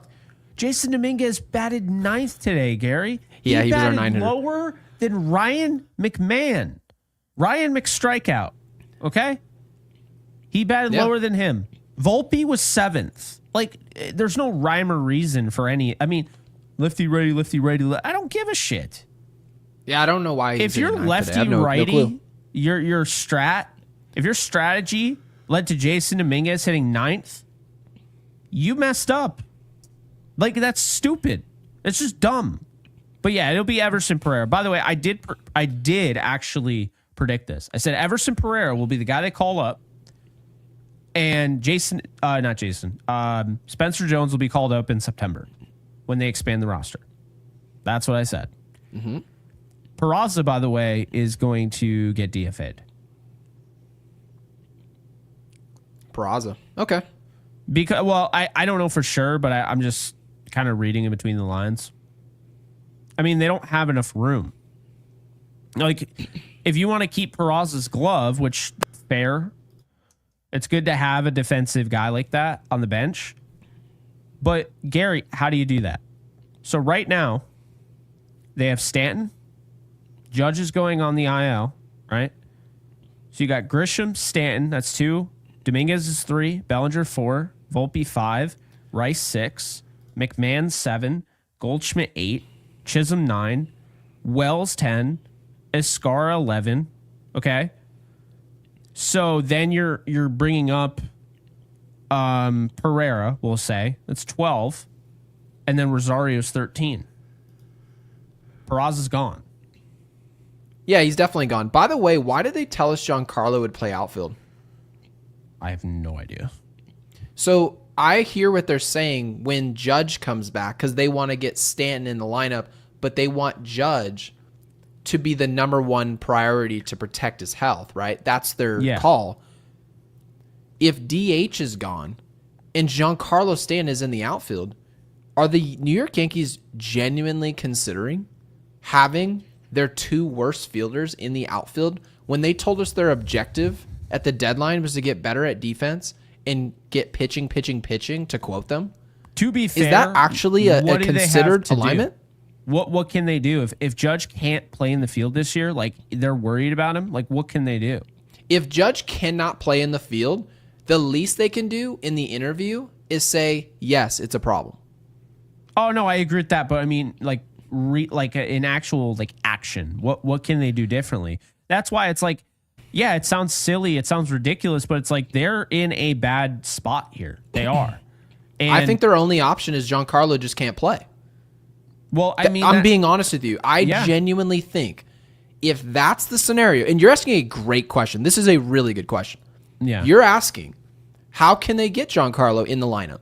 If Judge has to DH, and he is way more important than Giancarlo. We know this. Everyone thinks this. And you're right. They would have to put Judge at DH. If he's hurt, he DHs. It's as simple as that. Nobody else can do it. Not Dominguez and his horrible glove. None of it. He takes precedent. Now, what do you do to get Stanton in the lineup? Is he that good offensively where we're willing to throw him into the outfield? Yes. For me, I don't do that. I personally don't do it. Right now, he's hitting 277, 7 home runs, 20 RBIs, and 890 OPS. He is absolutely good enough. No, I understand it, but in order for us to win, we have to be able to field. You can't win with Giancarlo and Dominguez in your outfield. No, it's an impossibility. I agree, but they don't really have a choice. You can't have him not in your lineup. He's one of your best hitters. I understand exactly what you're saying about the offense. I agree with the offense, but it's not in a vacuum. You are forced to take his glove. Stanton is worse. By the way, for those of you wondering, when Stanton gets back out to the outfield, he will be worse than what Jason Dominguez is currently giving us defensively. Yeah. It'll be like having win Juan games. Soto out there. You cannot win games. It's an impossibility. So the Yankees, if you're even going to try to win, if you're actually going to try to win, you're forced to throw Cody Bellinger out there, right? And that's not really a forced job. He's a really good player. Trent Grisham has to play out there, and probably Jason Dominguez. That's going to be your alignment. And you have one horrible fielder out there. And you just have to pray to God that Jason Dominguez and Trent Grisham give you enough offensively, because they're the only people on the roster who can catch fly balls of the healthy players. There are people that think Stanton can't run anymore. That's not true. They've literally told him not to run. So he Won't he be required to run when a ball's hit to him? Yes. I actually think Stanton can do it. I'm not saying do it well, but I think he can do it where he's at least Juan Soto last year, which is not. We're gonna have to put him on one of those Home Depot scooters if we're gonna get him out there. I'm telling you, Jake. I admire your optimism. No, and I don't want to take him out of the lineup either. If it was in a vacuum and you're like, is Giancarlo Stanton a mainstay offensive guy to hit 5th and 4th every day? Yeah. Yes, he is. And by the way, what if the context is that Judge is forced to DH? I'm sorry. If Giancarlo's out there playing outfield, we might as well just start putting fans out there. I mean, he's hurt. He cannot physically do this. Remember when I said last year, by the way, Judge should play first base? This is why. Right. And we didn't want to move because Judge plays an awesome right field. He plays an awesome right field, but excellent. This is what happens when you get older. It just does. And guess what? You know who absolutely was Johnny on the spot with this topic today? Who's that? Joe Girardi. Was he really? I missed that. Joe Girardi was talking about what if he has to get Tommy John. And he brought up how Bryce Harper moved to first, became a plus first baseman. And it's really like, kind of elongated his career. That's right. And he's like, well, if there is a chance that Judge does have to get Tommy John surgery, maybe he moves over to first. And to be honest with you, think about this. If Judge is at first, that means you keep the younger, more athletic, talented outfielder, Cody Bellinger, in the outfield. You think I want to move Cody Bellinger to first when he is just a huge, huge glove in the outfield? No, we're only technically doing that because it's Judge. To make room. Those other guys are there. But if Judge now, I'm not trying to say this is a blessing in disguise, so don't take me on a turn here, but they'll try. If Judge has gotten to the point where he can no longer field, then next year he should be at first base. And they should try and prolong him. Like You've been saying this for over a year. And people continuously said, they were sending me DMs. Gary, you guys are running a great podcast, but only thing I will say is that Jake thinks that Judge should move to first base. That's the dumbest thing I've ever heard. He's way better in right field. And then I immediately reply, because I reply to most DMs, especially people who want to learn baseball and they're trying to talk baseball. I told them, he doesn't want to move Aaron Judge from right field to first base because he thinks he's going to be better at it. He wants to move him there to protect his bat, to protect 100%. His health. That's the only reason. There is no other reason. And he also thinks it is much easier to replace quality defense in right field than it is to find an Aaron Judge offensively to stay healthy. It's much harder. How often do you find Aaron Judge? And we're not talking about the glove. No one really talks about Aaron Judge. They're not talking about the complete player that he is as a glove. They're talking about the bat. He's going to the Hall of Fame because of his bat. That's the reason he's a Hall of Famer. That's the reason he's in a conversation with the greatest Yankees of all time, if the top 5 Yankee ever. It's because of what he does with his bat, not anything else. So, yeah, that's the reason why. I think it's a brilliant point. I'm glad you told me. I didn't know Girardi said that. I love that. He was saying that. I'm just like, yes. Right. Like, and again, you're not saying it's a blessing in disguise. What you're saying is it's forcing the team to do what they should have done probably a year and a half ago. Yeah. Taking a player who's objectively a great right fielder, protecting his health long term, and also opening up another spot for a premier bat. Maybe it's Spencer Jones and Jason Dominguez. Maybe it's Kyle Tucker, right? You have a plethora of options for 2026 and beyond. And I really love that. I didn't see it. And again, credit to Joe Girardi. And he said the same thing. He's like, do you think Bryce Harper could still play in the outfield? 100%.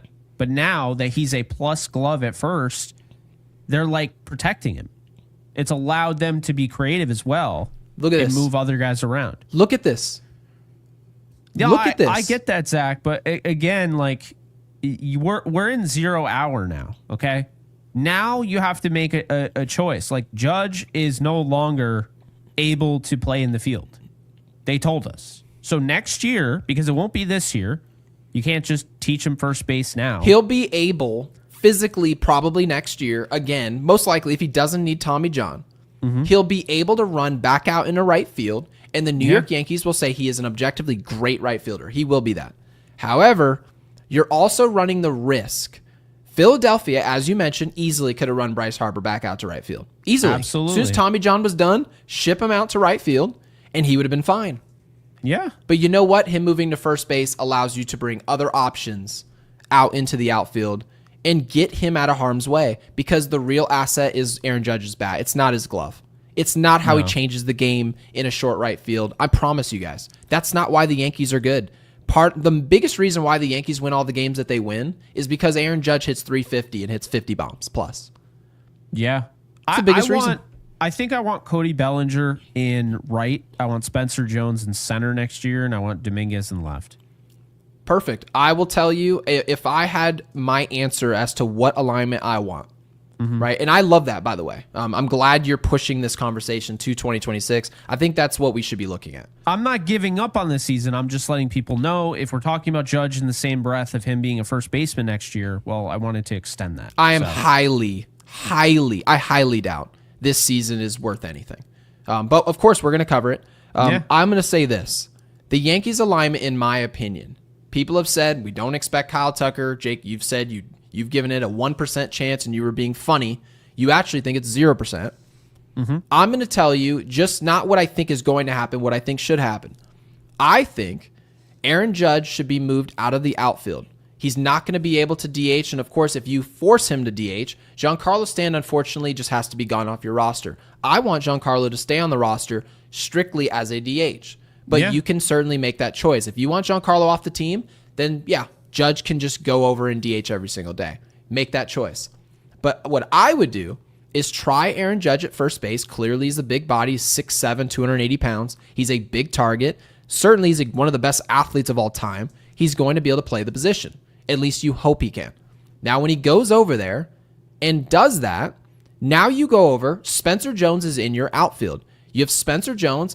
I signed Kyle Tucker, and I'm looking probably at Cody Bellinger in center field with Spencer Jones as my left fielder. Or if you want to switch Spencer Jones and Cody Bellinger and give him the tougher position in left field, by all means. I'm looking at Spencer Jones, Bellinger, right, and Kyle Tucker. All three premier gloves. That's the one thing we know about each of those players. So when you want to ask the Yankees to be more fundamental, to play the game the right way, sign players that can do that at each position. It's just as simple as that. That's what I would do with this Yankees team. I'm not the GM. They've told us a million times before, we do not care what you guys think. We don't care what you do with the roster. Care. Right. But it doesn't mean we're not going to tell you what we think. I don't care less of what they tell me. I'm going to tell you guys. And people say, where are you putting Dominguez? Nowhere. I like those options better than Jason Dominguez. I really like Jason Dominguez. Jake, you'll tell him. I really like what Jason Dominguez. We were begging for him to play every day. But if you get Spencer Jones, or excuse me, yes, Kyle Tucker, you're just going to send Jason Dominguez for pitching or something. What would you get for Jason Dominguez, by the way? Wouldn't it be something great? Actually, you know what I would do? If I was trading Jason Dominguez, I would want to trade him for a game-breaking shortstop. Look at this. Jake, look at this. Gary is giving up on Dominguez. No. Jason Dominguez is not as good at baseball as Kyle Tucker. He never will be better than Kyle Tucker. I don't care what age. He could be 12. He could be 22. He could be 32. It does not matter how old he is. He is not a premier defender. Martin, who's going yard tomorrow. This was there for a while. It burned into the OLED screens. Yeah. I don't know. Maybe a player Zach off the Wheeler? other team. Yeah, I'm not. Well, no, he gives up 14 home runs a game. Or not a game, like 14 home runs on the season. Rodon Who's going to hit a home run? Look at this. Tucker is $600 million. Who gives a damn? Who cares? Who cares how expensive he is? We just offered almost $800 million for a player who can only hit. Guys, we offered $800 million, $775 to be exact, for a player who's not a good defender. Albeit younger, longer contract. Kyle Tucker is a Gold Glove defender who can also run. He's going to be in the Hall of Fame. What does it matter how much we pay for a Hall of Famer? It's crazy to me, man. We are brainwashed. We are beyond. Zach Wheeler versus the Yankees. Martin, just to tell you, if you want to become rich, who do you think honestly would hit a home run tomorrow off of Zach Wheeler? Would you say? I'm trying to see, like, who would... Unrealistic. No, it isn't. It's not unrealistic. It's not unrealistic for the richest team in the sport to spend the most money for a star player. It's just not. Maybe your expectations are lower than mine. I don't care. All right. Don't care. All right. I know how you're going to get rich. How are you going to get rich? Not that this is not financial advice in any facet. I do not recommend betting your life savings on anything. But Zach Wheeler will be giving up a home run to Cody Bellinger tomorrow, and here's why. Bellinger in 15 at-bats has 5 home runs. He has a 400 batting average and a 1900 OPS. I understand it's a small sample size, but when you have 5 home runs and 15 at-bats against one, there's a tell there. You see that's unreal. Something. And Cody Bellinger is locked in. And by the way, if there's one guy that's going to like elevate his game because of what we just found out about Aaron Judge, it's Cody Bellinger. Cody Bellinger is going to replace Judge as the captain when he's gone. That's my take. Cody Bellinger and Giancarlo Stanton will be like... Oh, I see what you're saying. As a makeshift in the meantime. Yeah, I get what you're saying. Really important, and I think those are guys that can elevate their game. And it's obviously when people hear that, they're like, wait, they weren't trying before? No, of course they weren't. You're essentially saying there's a player, especially we've heard this before on the Yes broadcast. When you're injured, it's hard to lead a team because you're not in the war, no matter who you are. Yes. Right? You heard that from Paul O'Neill. When I was injured, it's really hard to look at the players in the face and tell them what to do, give them advice, because I don't feel like I'm a part of it. So really what Jake's saying, because again, I want to explain it before people blow a gasket. He's saying there's going to be a different voice over the next 10 days. It's not going to be a player not playing. It's Correct. not going to be Aaron Judge. It's going to be someone in the WAR. And so I hear what you're saying. I agree with you. And mind you guys, I don't think the Yankees are going to sign Kyle Tucker either. I'm actually with Jake, 0%. The Yankees, I don't even think we hear interest. I think the New York Yankees are going to say, well, we got Max Fried. We'll let Paul Goldschmidt go. Trent Grisham walk year. We'll let him go. Spencer Jones is there. He'll replace him, right? They'll have all these cheap options kind of to makeshift talent, and some of them make sense. A lot of them don't. There's our Marlins fan. Marion. We've seen Marion before. Marion's been in here multiple times. See, Marion, I was thank right. you. I told you. I knew we had a Marlins fan in See, here. we remember faces, Yes. right? We do. Thank you for the super chat. Thank you for the 2, Marion. Greatly appreciate it. And John with the 2 says Stanton plays right field. Lose situation. It is a lose-lose. The defense is going to be terrible with Dominguez and Stanton. And then to Jake's point, which, Jake, you make a great point. If Stanton doesn't play right field, then we don't have his bat. We can't win.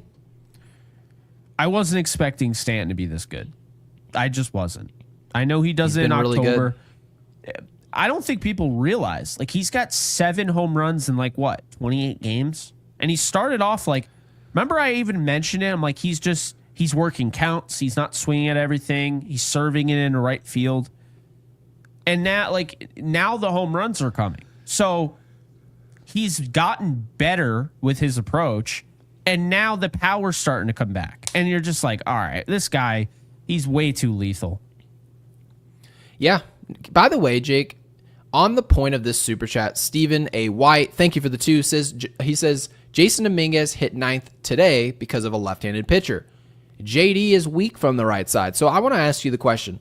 I'm assuming you don't have an exact number to this. I would be very curious to see what that number is. Maybe, perhaps, somebody in our comments would have the answer. Mm-hmm. What percentage of right-handed versus left-handed pitchers do we see? How often do you see a left-handed starter versus a right-handed? I would love to see that number. I would love to see it.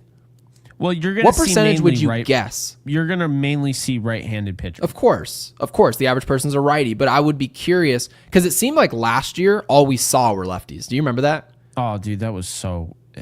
We'd And see again, 3 in a that was row. another thing. Kikuchi, right? Remember that? Oh, yeah, Kabuti. Yeah. Kabuti. By the way, Ryan McMahon was hitting ahead of him. He hits lefties. Let's look at his splits. What are his numbers against lefties? Because I know he's hitting 214 this year. I would be curious to see what he does. He strikes out a lot. I would love to know what he does against lefties. Maybe it's He's okay. got 599 OPS. 207 and 599 OPS. So he's dog water. Okay, what about Is he worse than Jason Dominguez against lefties? I guarantee you. I haven't looked at it yet. I guarantee you Jason Dominguez. Well, Ryan McMahon is not a good hitter. He's just not. Jason Dominguez against lefties. We also covered an improvement against lefties if you haven't forgotten.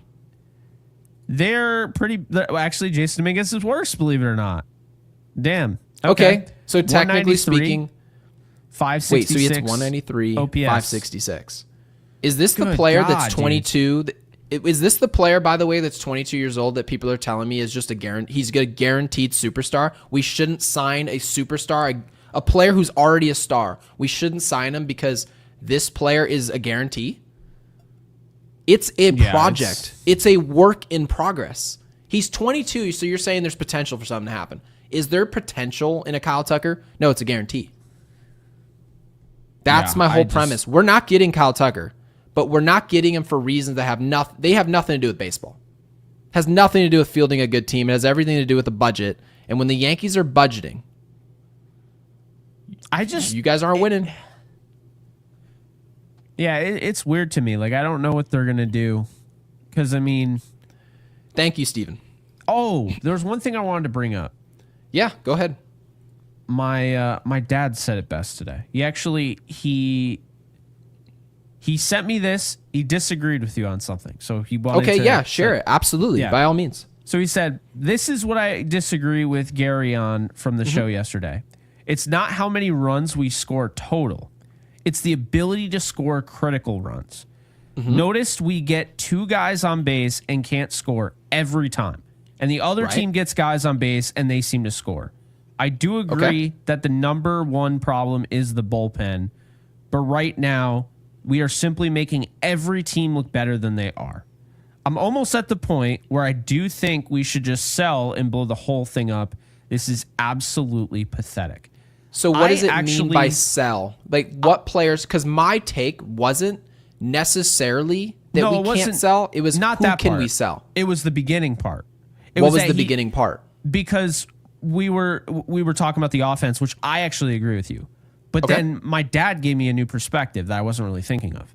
Is that really what my dad's kind of saying in a sense is that the fact that the Yankees are, leading the league in runs or whatever, it's kind of an empty stat when you really think about it with no context.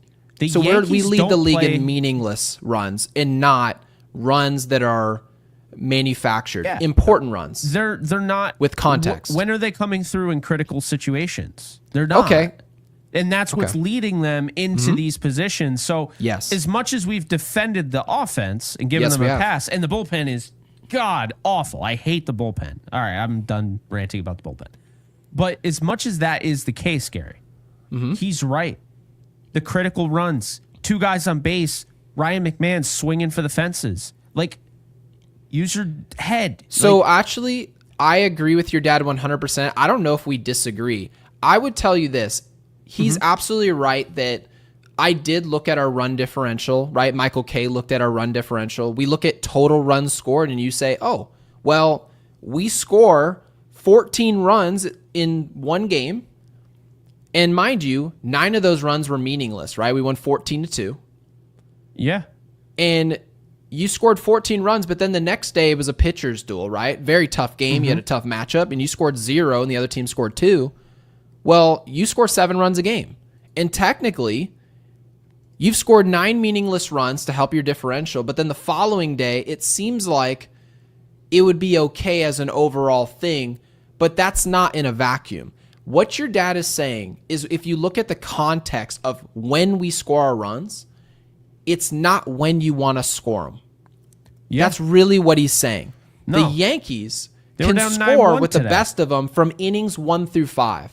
But as soon as you get to 6, 7, 8, 9, where the game's best relievers come out, you start seeing lefty on lefty matchups, right? Hand-picked matchups, right? This guy's got a bad matchup against him. We're going to bring him out. The Yankees get a guy at second base with less than 2 outs, 0 outs. Hell, they come out. Can you trust the Yankees to get a guy over ever? No. The answer is no. And yet you would think you could because of our run totals. Yeah. So your dad has a great point. We maybe have a much worse offense than what we think we have. We have an ability to score 14 runs in a game against Cincinnati where our offense gets off in the first 2 innings. The game at that point is a runaway. That game is now you're just piling on stats, and then you show up tomorrow and you see who? You see a Tampa. You see a Boston. You see a Toronto. And it's 2-2 in the 6th. The team that's most likely to score from the 6th on is Toronto. Yeah. And yet we look at their run totals and it's less than us. It was 5-1 the 6th inning today. Okay? Like, I'm not saying 5 runs is great. You gave up four from Stroman, who had an early exit. And then in the 6th inning, going in the 7th inning, they're up 5-1. But here's the catch, okay? This is the thing that doesn't get talked about because of how bad the bullpen is. And so we're going to talk about it. The Yankees were 1 for 10 with runners in scoring position. The only one who came through was Jason Dominguez, who has an OPS when hitting against lefties. Was that ball hit hard, by the way? I don't even remember. I don't think it was. No, I don't feel like they hit anything hard today, except for Stanton hit a nuke. But you look at the run totals, it would tell you, oh, our offense did their jobs. They scored 4 or 5 runs. Left on base. 11. Yeah. So that's kind of my thing, is that I just, like, Jazz had some awful at-bats today. And he's not always like that, but sometimes, man, he's like, well, he's just kind of like waving nothing to worry about, but, yeah. It was bad. And then McMahon, I hated that at-bat. And that, to me, my dad immediately texted me and he's like, just think if McMahon had some plate discipline, that's 2 runs and only 1 out. So bad. I'd like to also point out that Peraza had 2 hits yesterday. I thought that was kind of funny. But yeah, by the way, this is actually a really good point. I want to throw this up on the screen. Yeah. And again, guys, I cannot thank you guys enough for the type of engagement that we've gotten this past week. We've grown 1,500 subscribers in the past 2 weeks. We are clearly continuing to grow. The comment section, it's not as fun to podcast for 2 hours about this baseball team if you guys aren't commenting these type of comments and just commenting in general. Antifreeze, thank you. This is exactly what we're trying to work with, trying to make sense of what the Yankees are doing. Now, mind you, the New York Yankees, I'm going to throw this up on the screen. I love Antifreeze wants to know, hey, Jake and Gary, kind of late. It's always late for us.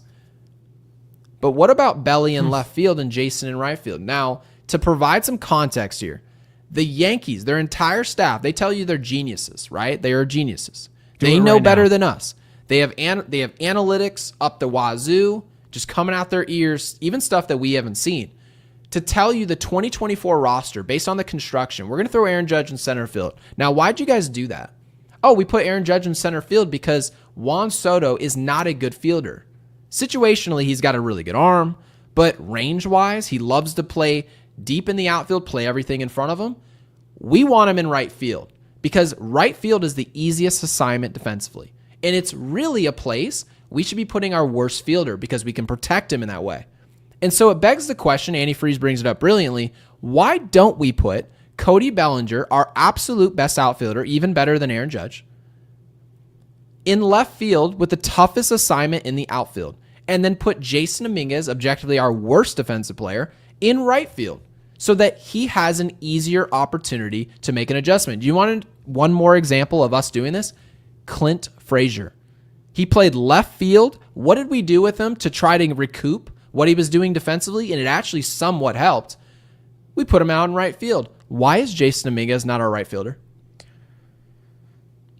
I have no idea. Maybe it's whatever analytics that they're telling us. I guess that technically speaking right now, to answer this question, the reason it didn't happen before is because Aaron Judge, his defense in center field was very bad, and he can't go play left field because it would be worse. That's the reason it didn't happen before. But now, in this moment, with these injuries, when people tell you, oh, now we have to replace what Judge is doing in right, 0 point to having Jason Dominguez in left field now. Because, I totally get what you're saying. Basically, you're saying that Judge has made such a name for himself in right field, and we know he can't play left and center. So, when he's playing. Now I get it. Antifreeze is not saying it's kind of late as in the time, which I thought it was. He's saying we should have been doing this before. There's your answer as to why. Yeah, we're way past halfway through the year, but... Yes, that's your answer as to why it didn't happen. It's because of Aaron Judge. Aaron Judge is an elite in right field. He's not elite in left. He won't be elite in center field. We saw that already. So, there's your answer. But now, Jason Dominguez should be plopped right out in right field immediately. So, tomorrow's lineup, you're going to see Grisham. It's against a righty, so you're going to see Grisham. Mm-hmm. You're going to see... You see Goldschmidt? Did they go with Rice at first? I'm going to say they do. I'm going to say Goldschmidt sits down. Yeah.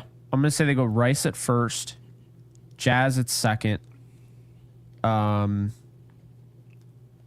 Obviously, Volpe, he's an everyday player. Now he's like the only everyday player. Well, him and There's Jazz. no way Rice doesn't play tomorrow. There's no explanation for that. Don't even. Yeah. McMahon definitely plays tomorrow. That's a juicy matchup for him. I mean, not that he's great, but, he's a lefty, I do want to confuse Dominguez. Dominguez is already playing a poor left field. So if he's already playing left field, just put him in an easier spot. It's not. He's moving to right field. Right. He's not juggling. They won't do it, but put Dominguez in right. He'll be in the lineup tomorrow. And then moving from left field to right field is playing short. I know. They'll have Grisham at center, and then Bellinger at left field, and then Stanton will stay in the lineup. I don't care. Do not care at all. You can't Judge is... No, if Judge isn't even in the lineup, I don't want Stanton getting a day. Stanton needs to keep playing because he is in a rhythm. When you have a streaky hitter, This is where Boone needs to take his head out of his ass. Okay, I defended him earlier. Okay, Brian Cashman's failing you because your bullpen is absolutely dog water. But this is on you, Boone. This is on you. When you have a player who is known to live off the streakiness of his play, you do not sit him when he is playing this well. You don't do it. Stop. Do you think the Yankees believe he's streaky? I just want to prove a point here for a second. Didn't they mention that he's a streaky hitter before? I thought like Cashman literally said guys, he's a streaky guy. Comment section, if you will, would you be able to? Have you ever heard the Yankees at any point consider Giancarlo Stanton a hot hitter? Like he's a player who gets hot, player who gets going. Have you ever heard these terms before? I'll wait for it. Oh, and then Wells will stay at catcher, obviously. I would love to see it in the comments. There's BG. Yes. Right? Antifreeze says never. William Wallace says yes. I've heard it a million times. Now, let me tell you, the fact that I've heard this, right, is that Giancarlo's a streaky player. Didn't Clint Frazier just come out and say the Yankees don't believe in hot or cold? They don't believe in a player getting on a run. Mind you, we've heard them say it a million times. Oh, yeah, he gets going in October. He's hot in October. They say it all the time. All the time. You got to keep, Big G in there because, he's going to get going. But then, I don't know. I'm just over the lineup, man. They do believe in streaks. They do believe in players getting hot. They do believe in runs. But during the regular season, they don't. They'll watch a player hit 2 home runs back-to-back days, and they'll say, well, Thursday is his day. Friday, he'll be back out there. That's what they do. So you can't operate in one way. Everything should be straight across the board. Yeah. And so for tomorrow's game, Carlos Rodon has the toughest job in the world. Oh, my God. In the world. I feel bad for him. I feel sorry for him. And mind you, he's been good overall. Not good in the big games, but as a unit, you're talking about the entire season. If we knew we were getting a 3.10 ERA, he's going to hover around 200 Ks this year. He's going to go win you 15, 16 games. I would have taken that in a heartbeat. It's a great season. Yes, I do. I think You think the Yankees make a trade tomorrow for probably, 2 relievers or 1? It's the 27th, so they typically always make at least one move on the 27th. I'm going to say they go quiet. The biggest move will be at the deadline, I think. Can't believe I'm saying this. I think the Yankees are going to get Duran, and I think they're going to get Kalum. I'd like to see Griffin Jacks as well, but the odds of them getting 3 bullpen pitchers from the same organization, I don't know. The odds are very high. I think they get Duran, Kalum. I kind of feel like they're going to trade Ben Rice. I don't know why. And then I can't even talk. I'm going to say they get Raisel Iglesias from the Braves. And I'm not even saying I want him, but it just feels like something the Yankees would do. Okay. So you think they're going to go get the big fish in Duran. Duran is the big fish. I'm going to say that the Yankees... Right. I'm going to say that the Yankees are going to make a trade. I'm not going to commit to tomorrow. Now, it very easily could be. I'm going to assume over the next 2 days, we're going to see a trade. And it's going to be for a pitcher that is even less on the totem pole, lower on the totem pole than Bednar. Not Duran. Duran is a mega pickup, big pickup for any team. I think the Yankees are going to keep Ben Rice. I think the Yankees are going to keep Jason Dominguez. I think they're going to keep the majority of their major prospects. That includes LaGrange, some of these guys. I think the Yankees are going to make a trade where you say, technically, if you look at our team in a vacuum, can you say we're better? The answer will be yes. Technically, with McMahon at third base in comparison to Peraza, with some of the names, whoever they are, I'm not even going to bother listing them for you. Whoever those names are, if you bring in an Iglesias, right? This is not some dynamite arm. However, he is absolutely an upgrade.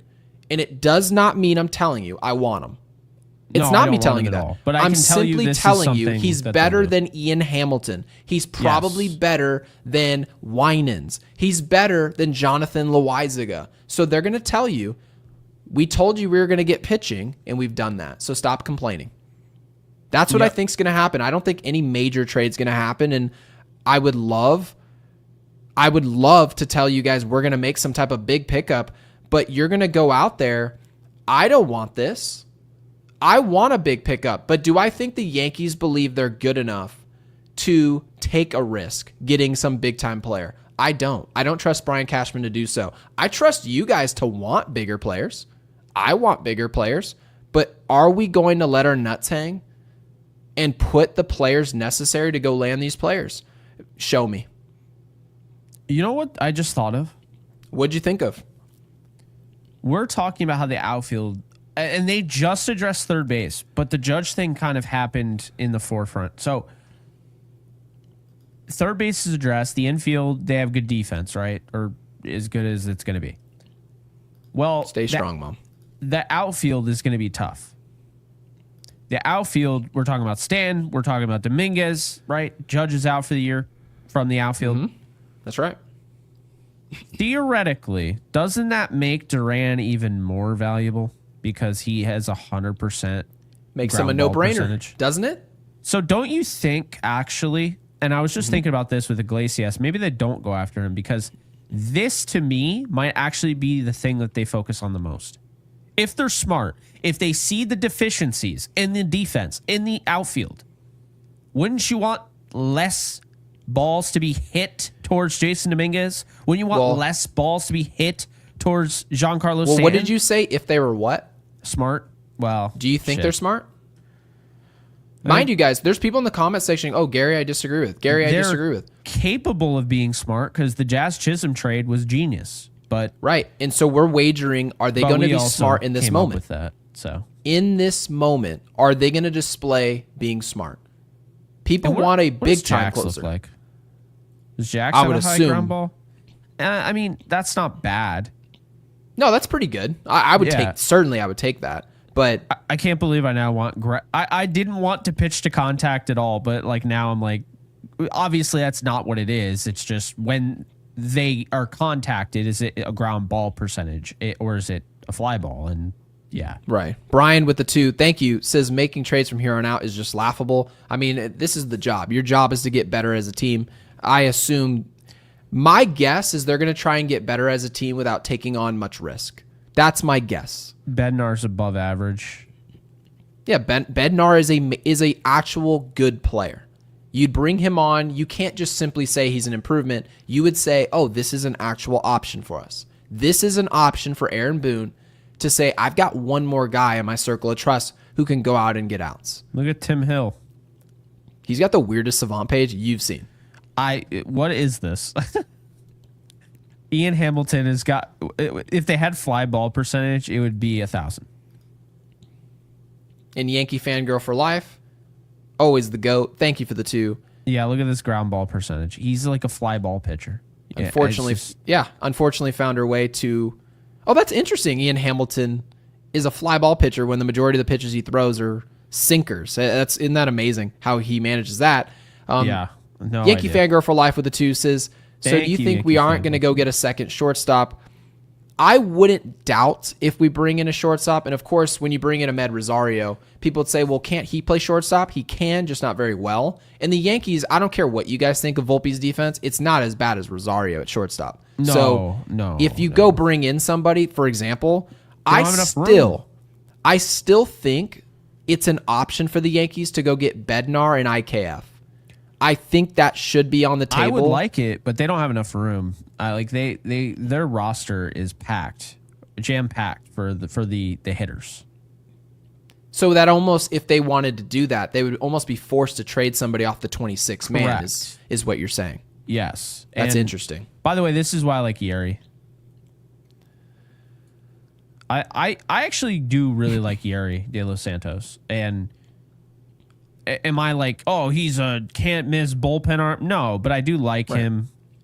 And it's much easier to like a player like that when there's a unit around him that he's cheap, can actually help. You know, right? He's not a ground ball pitcher, so this could be tough because Fernando Cruz's job is I'm missing your bat. Yeah, exactly. And again, I don't mean ground ball pitcher because Duran strikes guys out. He's not just, That's right. But yeah, no, that's exactly. So then you're basically teeing up, okay, if we get into a wild card situation, you go into a postseason. Fernando Cruz is more hurt than they're leading you to believe. You bring in a Fernando Cruz. He's missing bats. Weaver is missing bats. Duran or Bednar is missing bats. Now suddenly you can look at Boone and say, if you have to go to the bullpen in the 7th or the 6th, you got some options, perhaps. A healthy Mark Leiter Jr. would really help this team right now. And before he got hurt, he was actually pitching very well. He misses bats, but then also you have the hard hit percentage, the soft contact. I wasn't in love with Mark Leiter Jr., but I will say one thing in his defense. He'd be light years ahead of what we have right now. Of course. But again, that's the same premise as better than what we have, better than absolute butt. That's really nothing. It doesn't mean anything. To Mark Leiter Jr.'s defense, he was overworked. On his way out the door before he had that fracture. That's true. He was pitching every day. It felt every that way. day he was pitching. It was ridiculous. Absolutely ridiculous.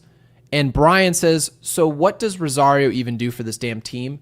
He offers a bench bat against a left-handed pitcher out the bullpen.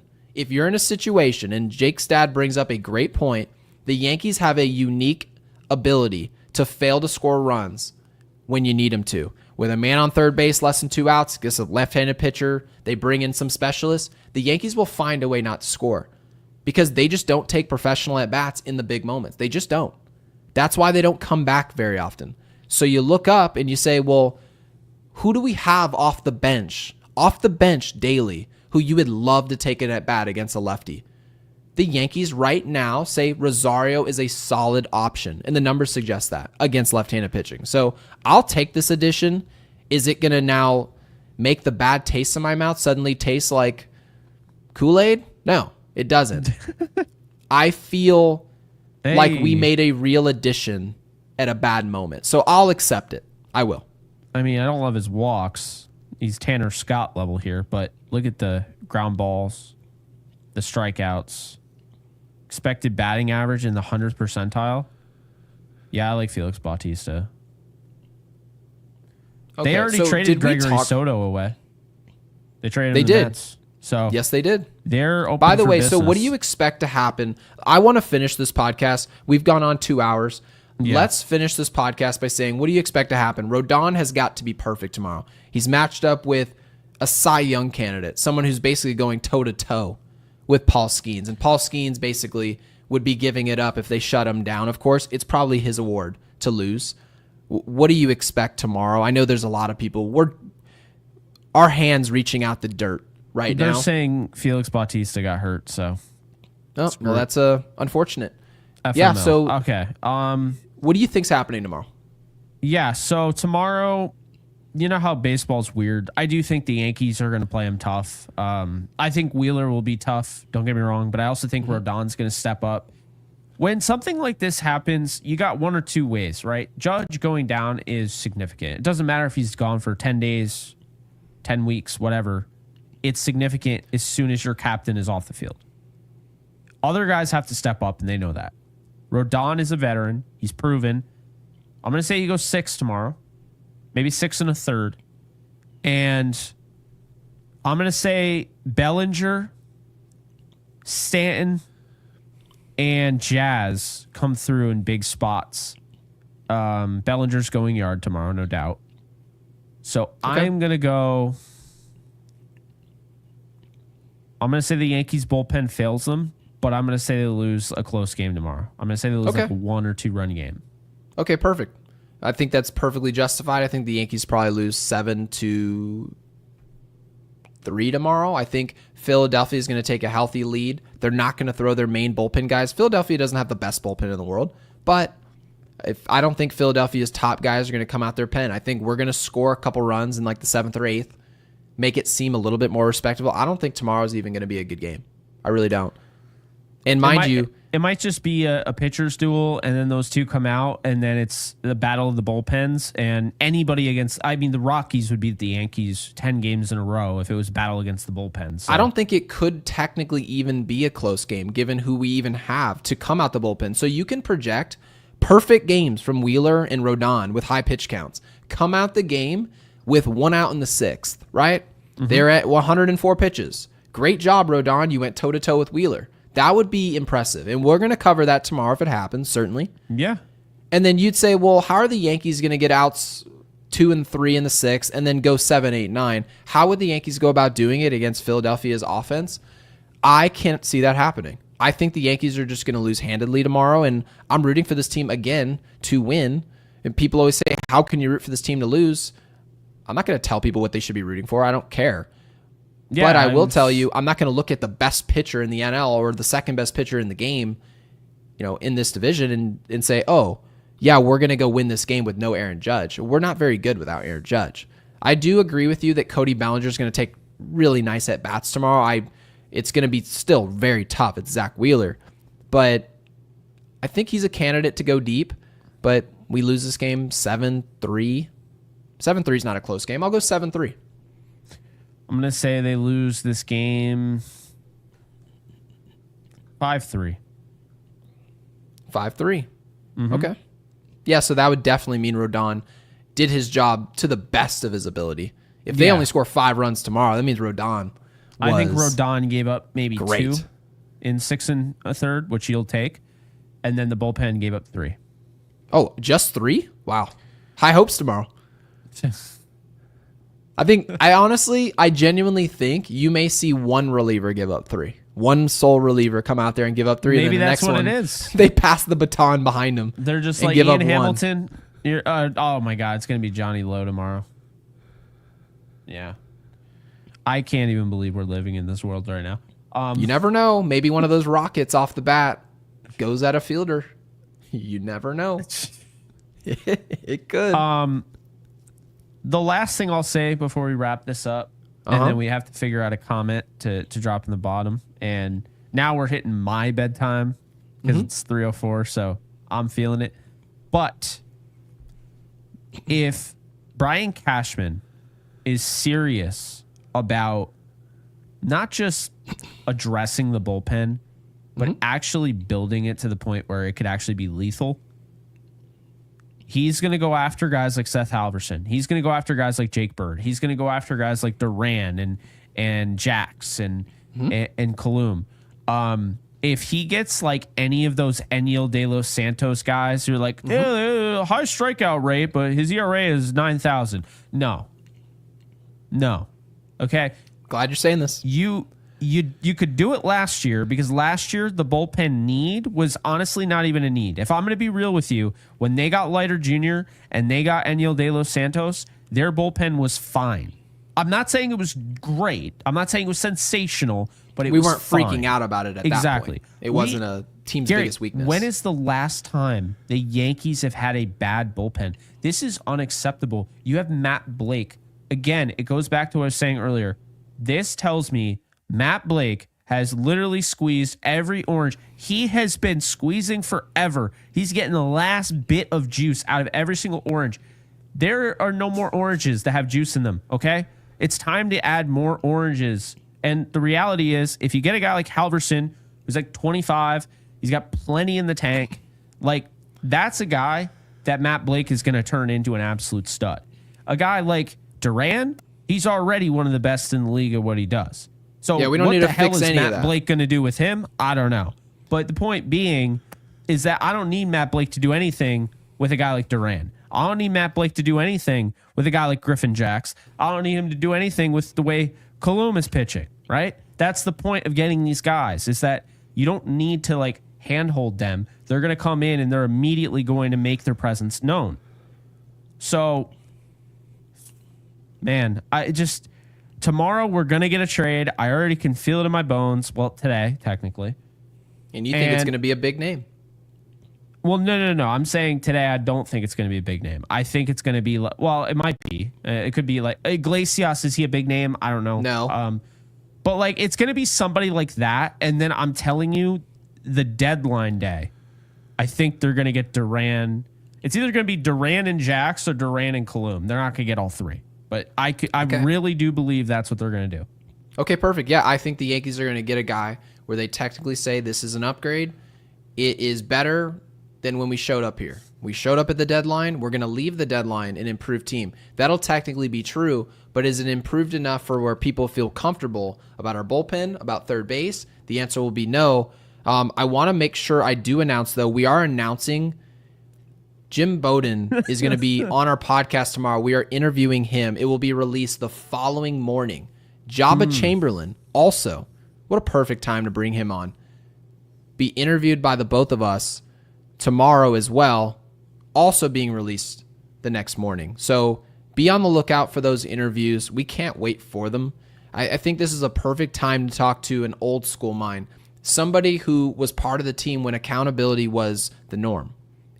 Understanding that if you didn't do your job, it's no longer about that you're 22 years old, about potential. It was about none of that when he played with the Yankees. So Job is the perfect person to talk to. And what did you just put up on the screen? Oh, I couldn't stop laughing, so I had to take it down. Oh, Chad Green. No, but we're going to win the trade. That's what we're told, right? Man. Oh, and you can't look at this. One. I was just... Yankees Unloaded is my company on my morning walk in Portugal, but you guys aren't usually live. So we're absolutely...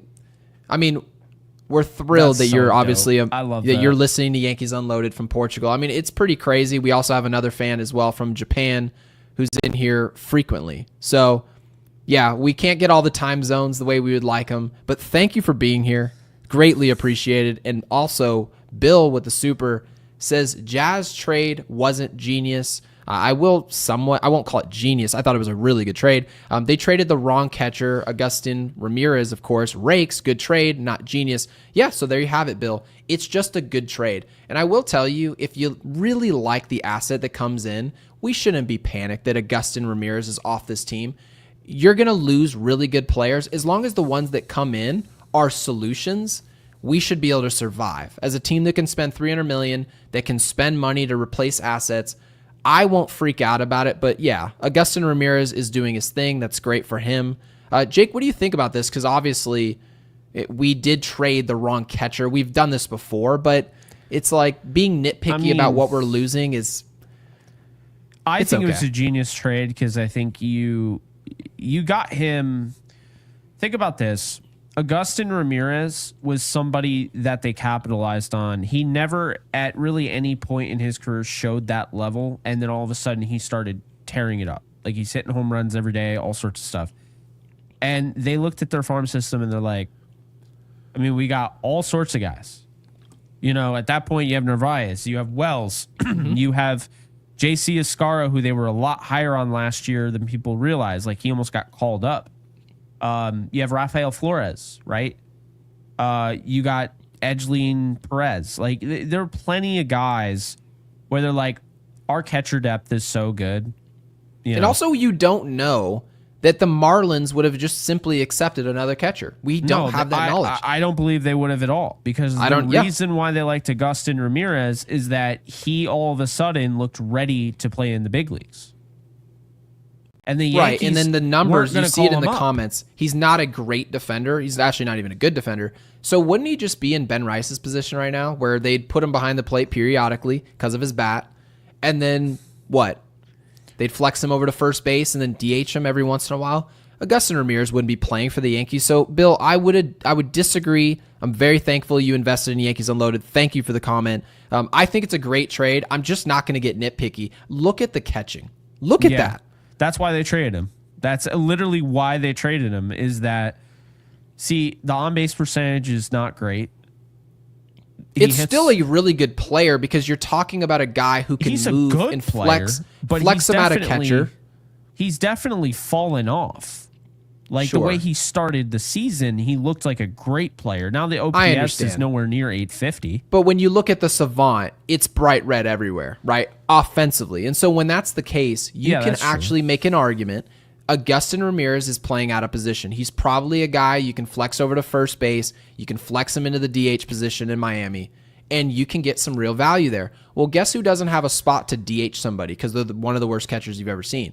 The New York Yankees. So this trade makes perfect sense. I don't know. I think he's looking at him now. He's not Jason. He's Gary Sanchez. That's what he is.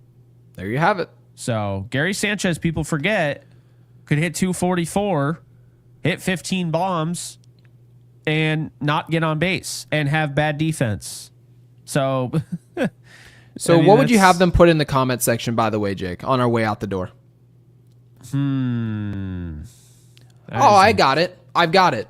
Then do it. Mind you, you guys you may want Duran. Maybe you want Bednar. We're certainly hoping that it happens. Jake's thinks it will happen maybe at the last second. I'm not as hopeful. It's just my opinion. I'm not a fortune teller. I have no idea. I'm not the GM. Drop in the comments not who you would get. Who are the Yankees getting in their bullpen? When we look up at the end of this deadline, and we're going to bring on some reporters and hopefully try and give us some more context as to who that player is going to be, drop the name in the comments, not in the live chat. Drop it in the video afterwards, especially if you watch this after. You don't have to worry about it. Drop the name of I would say the 1 or 2 relievers you think the Yankees are going to get, because we think they're getting double. Like we think they're going 2 times the fun. We're going to get 2 relievers. Drop those names. Do you think they're going to be great arms, top flight, for top prospects, for Ben Rice, for whoever else? Tell us who those relievers are going to be. I'm very interested to see how aggressive our fans think this team is going to be, how aggressive they think Brian Cashman's going to be.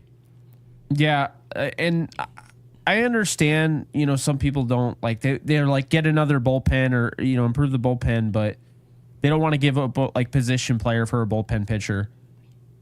We got to get with the program. 2025 bullpen is its own position. Like, these guys are as valuable as starters. They really are. I don't care what people say. They are as valuable as starters in a different type of way. They have different roles, but you could have, as we've seen, you could have a starter that pitches 7 innings, brilliant baseball. Guess who has to take over? Bullpen.